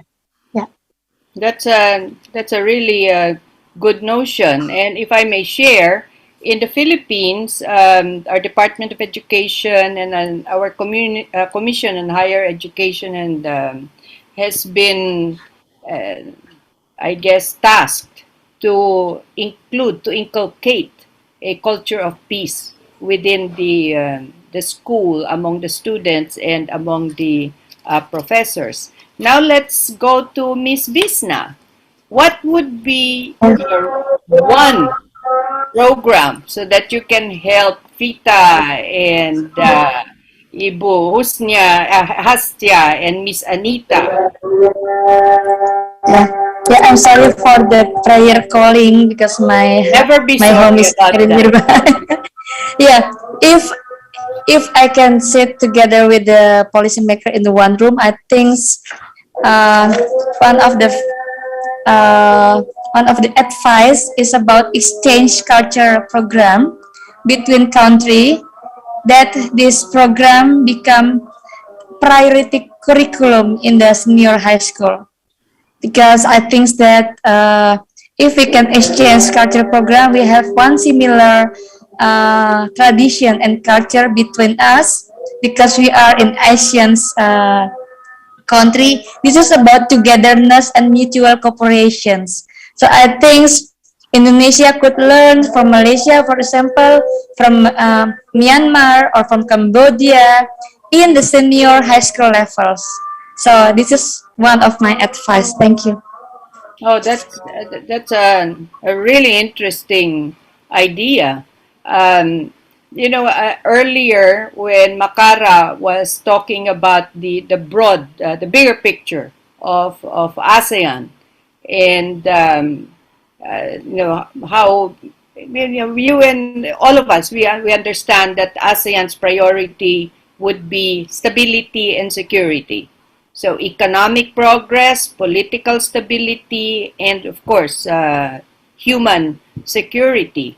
But sometimes we forget, and maybe sometimes our leaders forget, that a very strong pillar of ASEAN is the people-to-people concept. And the ideas that you've been tossing out would help to build that, to strengthen the people to people concept. But let's go back to storytelling. There's a question here from the chat box. How can we amplify the peace message delivered through storytelling so it sounds more convincing and can actually influence people and policymakers to bring about positive changes and end conflict?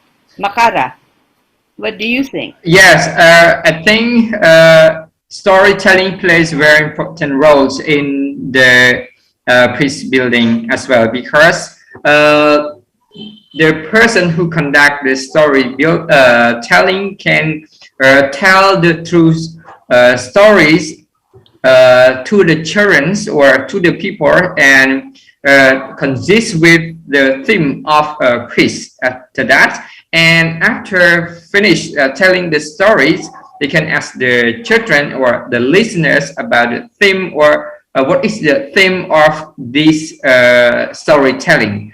And so that storytelling may consist of the theme of respect and fairness and equality as well. And they also add more idea to the children how to be fair, to be respect to the other, how to solve the problems as well. So when they have the cultures of building peace and solve the problem with non-violence, they will follow this with the next generation as well. If the children born with the violence, and they will see this violence and they will implement that violence to the next generations. Okay, thank you very much. How about you, Visna? How would you amplify this message? Yeah, I think talking. Yeah, I think no one will reject storytelling. All people in the world like to tell a story. So this is the basic concept in how a human can talk with a human in a humanity. So talking about the storytelling, this is very one of the biggest influence for people, because storytelling can see the sweetest things of the human, so they can talking about peace. They can talking about the smooth discussions or negotiations. And talking about the folklore as well, this is we can learn about our ancestor, how to build togetherness and how to build a resiliency between them. So by this folklore, by the storytelling, we can create more and more generations for building peace and for the mutual cooperations. Thank you. Thank you, Visna. Ree, how would you amplify the message through your storytelling so that you can convince the presidents and the prime ministers? Yeah, so we are storytellers, so we will tell story for sure. So, but story is not only a story. When we say story, poem is also story. Sound is also story. Music, we can do different media to tell story. But everyone telling story, but they just don't know. But we are just normal people. We have only less power than government. So to amplify this message, we need government to join like this. And we really appreciate this program this is also one way to promote the messages, to amplify the positive messages. So now I have never known before, all of you, sorry, but now I know it. So this is the first step to amplify the positive messages. And I think this is the way. And then not only of Myanmar government but also ASEAN government should try, should promote that kind of things. You know, Ri and Visna and Makara, I find it a little strange that many of our stories, our folklore, our legends, are not exactly very peaceful. We have so many myths with men warring with each other because of injustice done, or a wife that getting kidnapped, or a daughter getting kidnapped. And it was just, I just remembered a beautiful story from the northern part of the Philippines, from Luzon, about a fairy or a goddess from before. Her name is Maria, so she's called Mariang Makiling, Maria of Makiling. Makiling is a mountain, and the story goes that Maria is the guardian of everything in the mountain, the flora and the fauna, but she was very kind. All the stories about her is about kindness and her oneness with nature. That sometimes a poor child would be wandering in the forest of Makiling trying to get firewood to bring home, and she would appear and she would give food to the child. Or even hunters would go to Makiling to hunt deer, and she would appear, give them something to drink. And I just wonder whether your organizations would do research looking at the folklore that we have that focuses on values like that. I mean, it's important, right, to have stories of heroes. But if you had a choice, would you want to tell your children stories of heroes or stories of mysterious women like Maria, who speak about gentleness and kindness and oneness with the nature? What do you think, Visna? Let's start with you. Heroes or peacemakers for stories? Heroes or peacemaker? This is very hard questions, but if I have to choose, maybe I will choose peacemakers, because you know that talking about the folklore is always ended up with a wise conclusion that we can learn. So this is about build awareness and build humanity education systems since we are in the kids gitu. And so if I read a book about peacemakers, then I can bring these wise conclusions to my kids, for example. So they can learn about building togetherness, building peace within their peers. So this is the first step for the children, for all adults in the world to talk about peace. So that's my opinions. I really want to be a peacemaker. What about you? Yes, Visna. Yeah. If we become a peacemakers, then we never think that we are a heroes, because heroes this is a result that gain from the other people who see about us. We don't create. We are a hero, but people can see us as a hero if we can build peace. So peacemaker is the best. The real hero is the peacemaker, yeah? Yeah, exactly. What about totally agree with you. What do you think, Ree? Hero, peacemaker? So actually, it's not share the same thought with me. So I would like to tell in other words what she told. So I will recommend peacemaker. Even though I was growing up with many heroes, to be hero, someone has to be safe. To be hero, someone he has to die. Someone has to die. He has to die. Yes. Yeah. So it is not good for me. And to be really hero, a lot of tragedy happened. So many people died. So we would like to get the kind of tragedy anymore. And one of storyteller from Korea said us that children war is really, really beautiful. You know, they have a lot of hopes. We don't know tomorrow. So we should only have good or positive message, positive hope for the tomorrow. If we have positive thoughts for the tomorrow or coming future, and their world will be very beautiful. So we can do whatever we want for the tomorrow. If we want colorful war, we can do it. If we want darkness war, we can do it. So we would like to give only hope for the children. So I will choose kindness for like Maria. Yeah.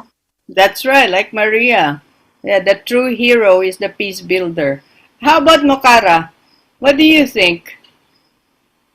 Yes, I really agree with two of them as well. I think it's a peacemaker as well because they try to do something and to say, to make peace. Yeah, thank you very much. There's another question from the chat box.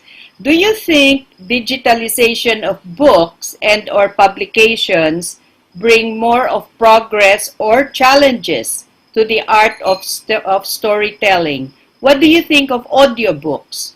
Does it help the work of spreading the message or values of peace that is reaching a greater audience? Let's start with Ree. So actually we do have audiobooks, digital books, we do have digital storytelling, we do have different things. So actually in person is more connection with readers and listeners.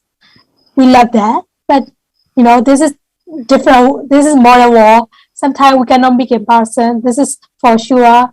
So and we do have different abilities. Sometimes they can read, but there are a lot of people cannot read. So they listen the story. So even though it is we don't meet in person, the audio can make them feel too. So I think it is also still works. So I recommend for using different channels to reach positive messages. Yeah. Visna? Yeah. I think in my opinion, we have to adapt with the how the world is changing. So the technology is now become one of the big role for every human being. So they can learn each other, they can know each other. So using audiobook, this is one of the, for me, this is one of the positive impact for us to learn about. For example, I can read about the folklore from Philippines easily in one touch, or maybe from Myanmar. So I think this is a medium for us to create a better education system, to read about social cohesion, to read about local wisdom, to read about country traditions. But the thing is, for us as an adult, we have to think carefully for our children so they can easily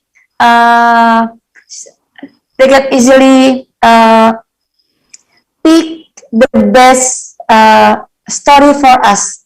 So this is how the adult they have to become a wise man or woman to teach their children to pick the best story for them, so they cannot easily to provoked by the others radical story. So yeah, thank you. Makara, what do you think about that? Yes, I think the publish, I think the publish is also important as well because the writer, they write the book, they consist with their main idea as well, and most people like reading book, and after they reading a book already, so they have to judge about the aim and the objective of the book as well. If the writer write with the idea of education and respect the human rights, the readers They will understand about the aim of the writer as well. Yes, thank you very much. You know what, the one thing that concerns me is that in many of our countries, you have very high illiteracy, especially among adults. And an adult parent cannot read a storybook to a child. And that, I think that is something that all of our governments will have to contend with, which makes this idea of capturing folklore, our oral traditions, our oral storytelling, capturing it and having storytellers again at the kampong level is so important. Here's a comment that I think is very interesting for the three of you to comment on. DS, that's his initial, says, I suggest we need to review the mix of good and bad folklores. These folklores were created to fit in a world of yore, a world before. We need to create and collate a collection of local heroes and heroines of courage in local languages and dialects. Would any of you care to comment on that suggestion? Makara, any comment? Yeah, no comment. How about you, storyteller Ree? So actually, we had the kind of challenges. So one of story from Rakhine State, they write a story. So as I'm Rakhine, I have known my entire life that story, but the story ending is not good, had not happy ending. So I have a chance to edit that. So it's very difficult moment that should I edit or not for the happy ending. For me, every story I have, I produce has to be happy ending because I would like to give hope for the children. Right. So it's really, really difficult, but I made it change. I made it change because children need positive messages. So, but I'm trying to make sure that changing doesn't affect to the traditional story because it is traditional story. You cannot change easily, but little bit we can change a little bit softly. Yeah. Softly. Visna? Yeah, I do agree with Dr. Senwali because sometimes when we have to share about the folklore, sometimes we have to think that which good folklore that can be used for children because sometimes there are the folklore for the adults or maybe for the younger children. So that's why. Yeah, I do agree with him or her. Thank you. Yeah, I do agree. Some of our epics from Muslim Mindanao are really bloody, filled with vengeance and massacres, and I don't think that is the right kind of a story to tell in these times when we have so much armed conflict and the threat of violent extremism.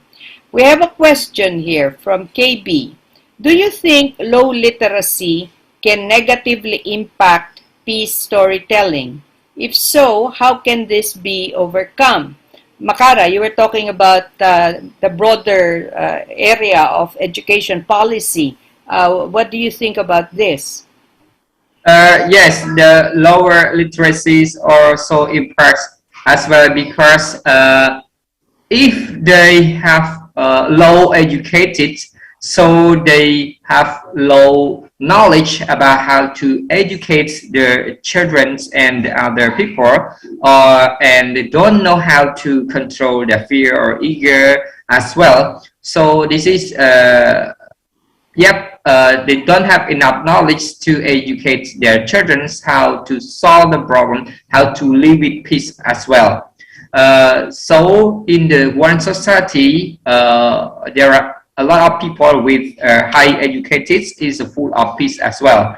If there is lower educated people in one society, so they lower education and knowledge how to educate their children and transfer their good cultures of peace to the other family or and the other societies as well.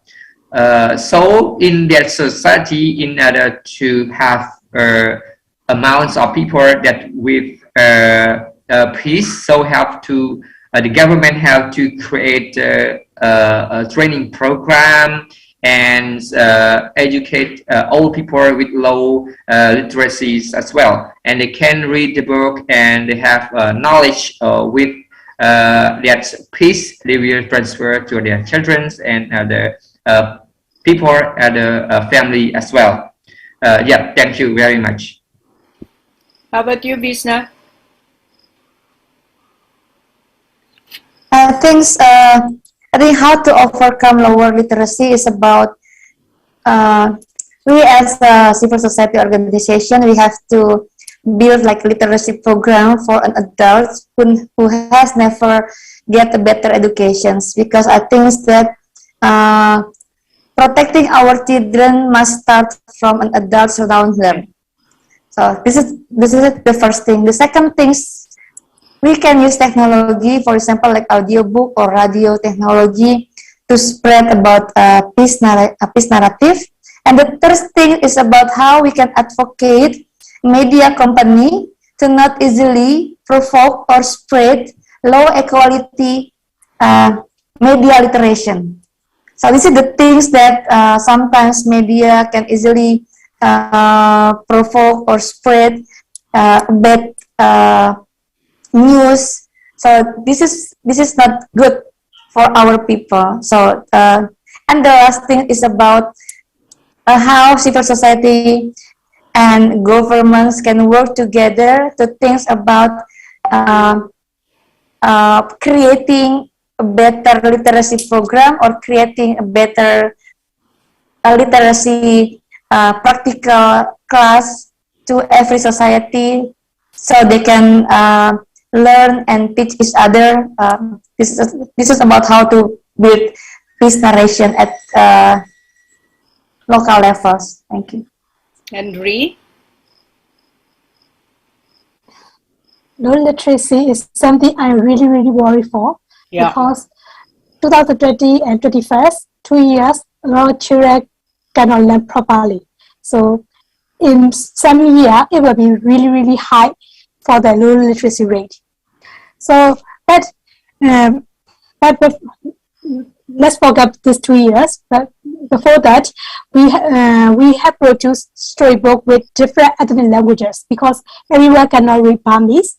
So at the time, I can only read Burmese and English. So it's very difficult to produce ethnic storybooks. So one day I said, our team said, "Oh, I cannot translate anymore because it's very difficult. It's head-aching." So someone said, "Okay, why don't produce without words?" So we produce storybook without words. So they just check the picture and they will understand. And we test with the we ask children or adults, "What do you see? How do they feel?" So they just see the gesture and feeling on their face and hands, so they understand what people were, what is happening in the picture book. So this is another way to teach someone how to read storybook, even they cannot read or they cannot how can I say, they cannot read the same language. Yeah. So I think low literacy, teaching low literacy also important. We cannot miss them because we want to be all inclusive, right? So Dr. Esti Wali posted a comment, and it picks up on what the three of you have also shared.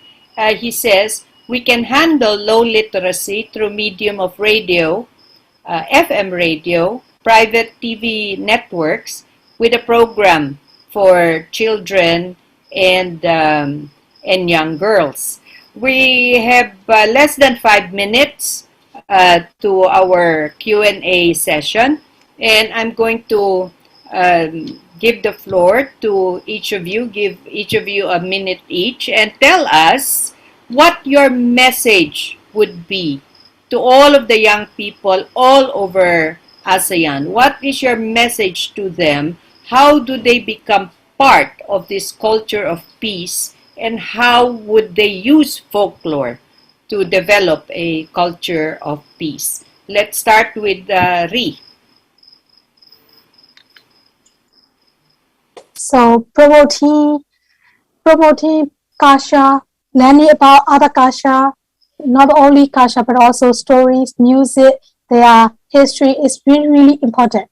So, but we need space. Even though we would like to promote, but we need space. We need someone to welcome. So I would like to thank this event for the kind of giving space for us, and I would like to encourage everyone to keep going for story and positive messages, and we will try to go the journey to our happy land with different ways. Someone can go with a flight, someone can walk, someone can bike.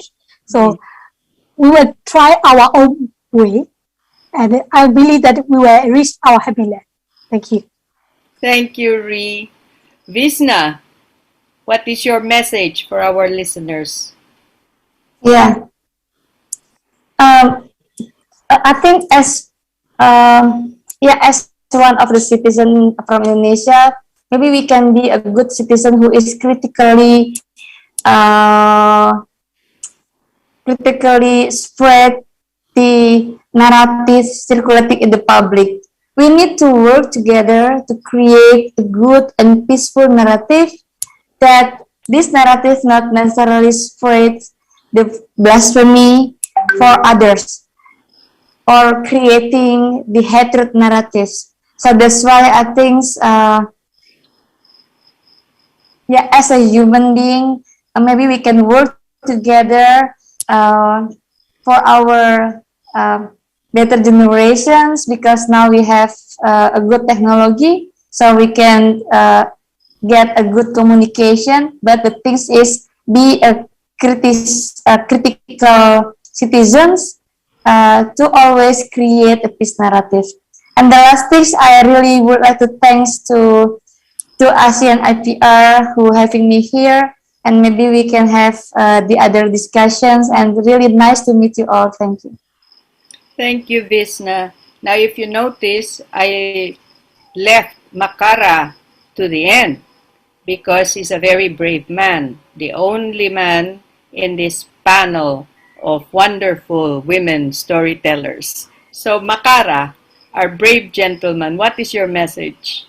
Yes, my message is that the writers, the writers. So the writer also is very important, because the story-telling writer help to write the books with the a good idea, and the idea of respecting the human rights, and with the peace as well, building peace as well.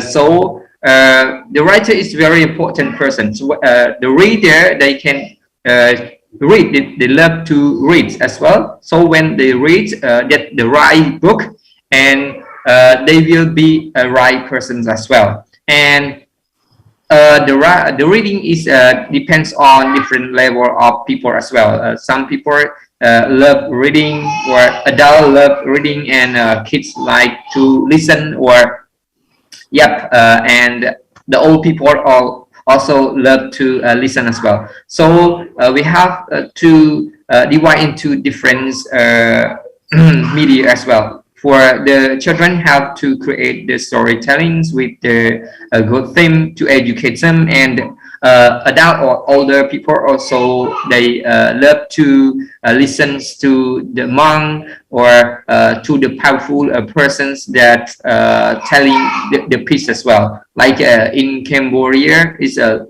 powerful persons or powerful monk telling the peace. And in my countries, they love to listen to that monk as well. So they building peace there in their mind as well, and also they create the peace in the society. So the last message is we have to for the writer, have to create the right book, or the story book as well. and the social media maker also create the RISE video or the RISE video clip as well.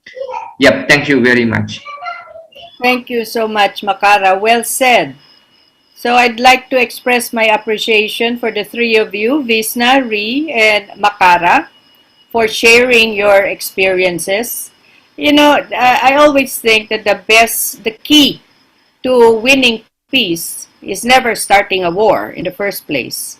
And each of you are looking at foundational elements for establishing peace. And folklore, our local wisdom all over ASEAN, whether it's Cambodia, Philippines, Indonesia, Myanmar, folklore is rich. But I will have to agree with one of our listeners, DS, when he says that we have to start collating and differentiate from the good folklore and the bad folklore. And I would like to thank the ASEAN Institute for Peace and Reconciliation for hosting this, for supporting this important research. And I do hope that you pick up on the suggestions and let's start collecting all of the stories from all over ASEAN, put it on audiobook, put it on radio, and print as well for Reese's storytelling. And with that, thank you very much. I wish you all a good night and dreams of peace and Mariang Makiling. Thank you.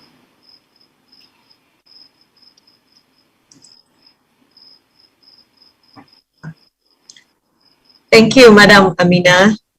Thank you for moderating this evening's discussion. And thank you as well to our distinguished speakers for their time, for the presentations, for sharing their stories, and answering the questions posed by the audience.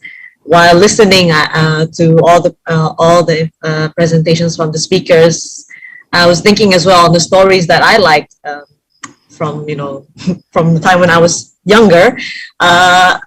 You always have the stories of good versus bad, and usually, of course, the good will win. But I see also that sometimes some stories will tell about the redemption of the antagonist or the bad character, and how they then reconcile with the good characters in the story. And I guess that parallels a little bit with the work that we do at the Institute, in that, after conflict, there's peace agreement, there's reconciliation, there's rebuilding, or post-conflict peace building. So I guess a lot of these lessons, these messages that we draw from folk tales, from folklore, from local wisdom, actually resonates with a lot of the work that we do at the regional level here, at ASEAN level, of course. So definitely something that we can learn a lot from, drawing in from the messages of stories that we were told as children. Excellencies, ladies and gentlemen, before we close this evening series of events, please allow me to hand the floor to the Executive Director of ASEAN IPR, Ambassador I Gusti Agung Usaka Puja, who will deliver this evening's closing remarks.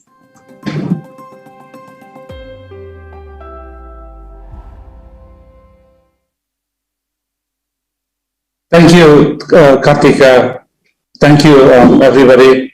Excellencies, distinguished resource persons, colleagues and friends, ladies and gentlemen, a very good evening to you all. Ning Labar, we just followed an excellent discussion this evening. Probably this is a bittersweet moment for us at the ASEAN Institute for Peace and Reconciliation. As we draw closer to the end of the year, we conclude another series of webinars, which has somewhat become a signature activity of the ASEAN IPR. Almost 2 years now, we have lived through and struggled with challenges of the pandemic because of the COVID-19. And like all our friends and partner organizations, the ASEAN IPR endeavor to adapt and innovate in facing such challenges. Through it, the ASEAN IPR discussion series was born. Peace certainly is not a calm before the storm. Peace is a constant vigilant work that we must safeguard.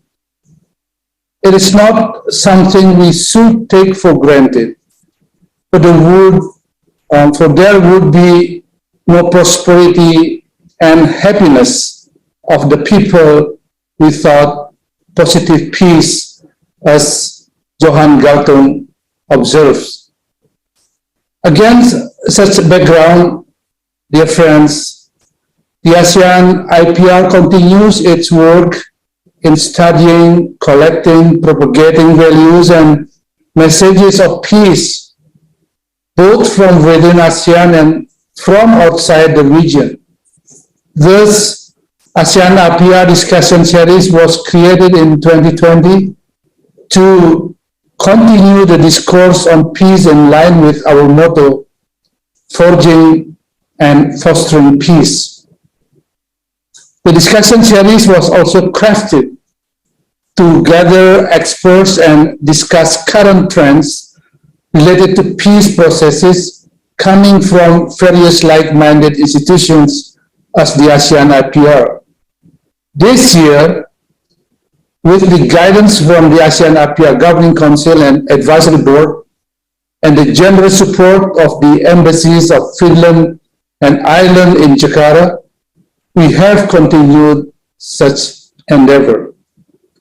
Spanning from July to December, the ASEAN IPR Discussion Series 2021 has brought us together to highlight pertinent issues in the regions for us to learn from, brainstorm, and improve all aspects of life to foster peace. From discussing cross-sectoral initiatives to advance women peace and security agenda, to examining role of youth in peace processes, especially through digital technology, from learning and reflecting best practices of Aceh peace process more than 15 years after the Helsinki Peace Agreement, to chatting about post-conflict peace building and relief efforts, to the hot topic discourse on the nexus between COVID-19 and peace in the region, from acquiring experiences of peace process from other regions in the world to studying how folklore and local wisdom play such an essential role in peace building, just what we followed this evening. Perhaps the most rewarding from organizing the discussion series has been the friendship, partnership, and mutual trust being established and developed with like-minded institutions.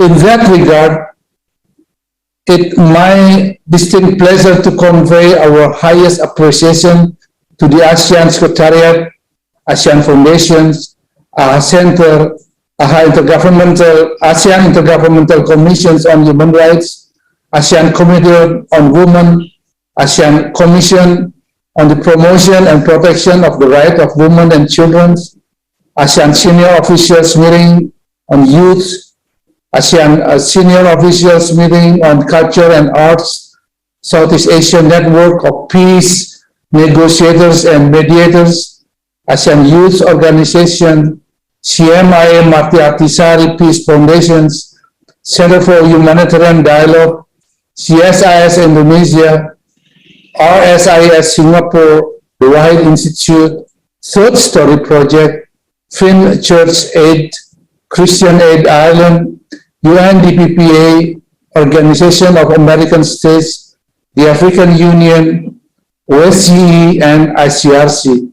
In particular, we would also like to thank the and express our appreciation to the Embassy of Finland and Ireland for generously sponsoring this year's discussion series.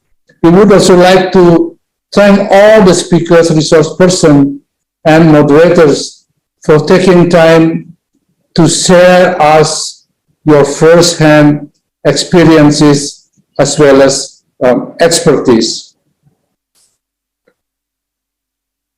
It also has been truly encouraged for the ASEAN IPR discussion series to be recognized by the ASEAN leaders as reflected in the chair statement of the recent 38th and 39 ASEAN summits.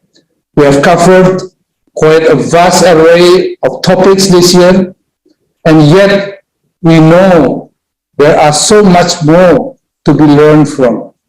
Next year is another monumental year for the ASEAN IPR, as it marks the full first decade of the Institute's existence. Undoubtedly, amongst the activities we endeavor to conduct in 2022 are another round of ASEAN IPR discussion series, covering topics yet to be highlighted and pursuant to new priority research areas generated by our advisory board. Finally, we would like to convey our ultimate gratitude to all participants of the ASEAN IPR Discussion Series 2021. We hope the sessions have given you more knowledge and insights on peace processes in the region and beyond. We value your thoughts, comments, and suggestions for future webinars and other activities. Therefore, we would like to hear from you more. Drop us a message through one of our social media platforms or contact us through our website. Once again, peace is not a calm before the storm. And quoting the words of one of the experts of peace poetry, Miss Melani Selva, peace is personal and start with us. And if I may add, worrying does not take away tomorrow's troubles. It takes away today's peace. Wish you all good health, happy holidays, and best wishes for the new year 2022. Stay safe, and thank you for your attention and continuous support. Good evening. Over to you, Kartika.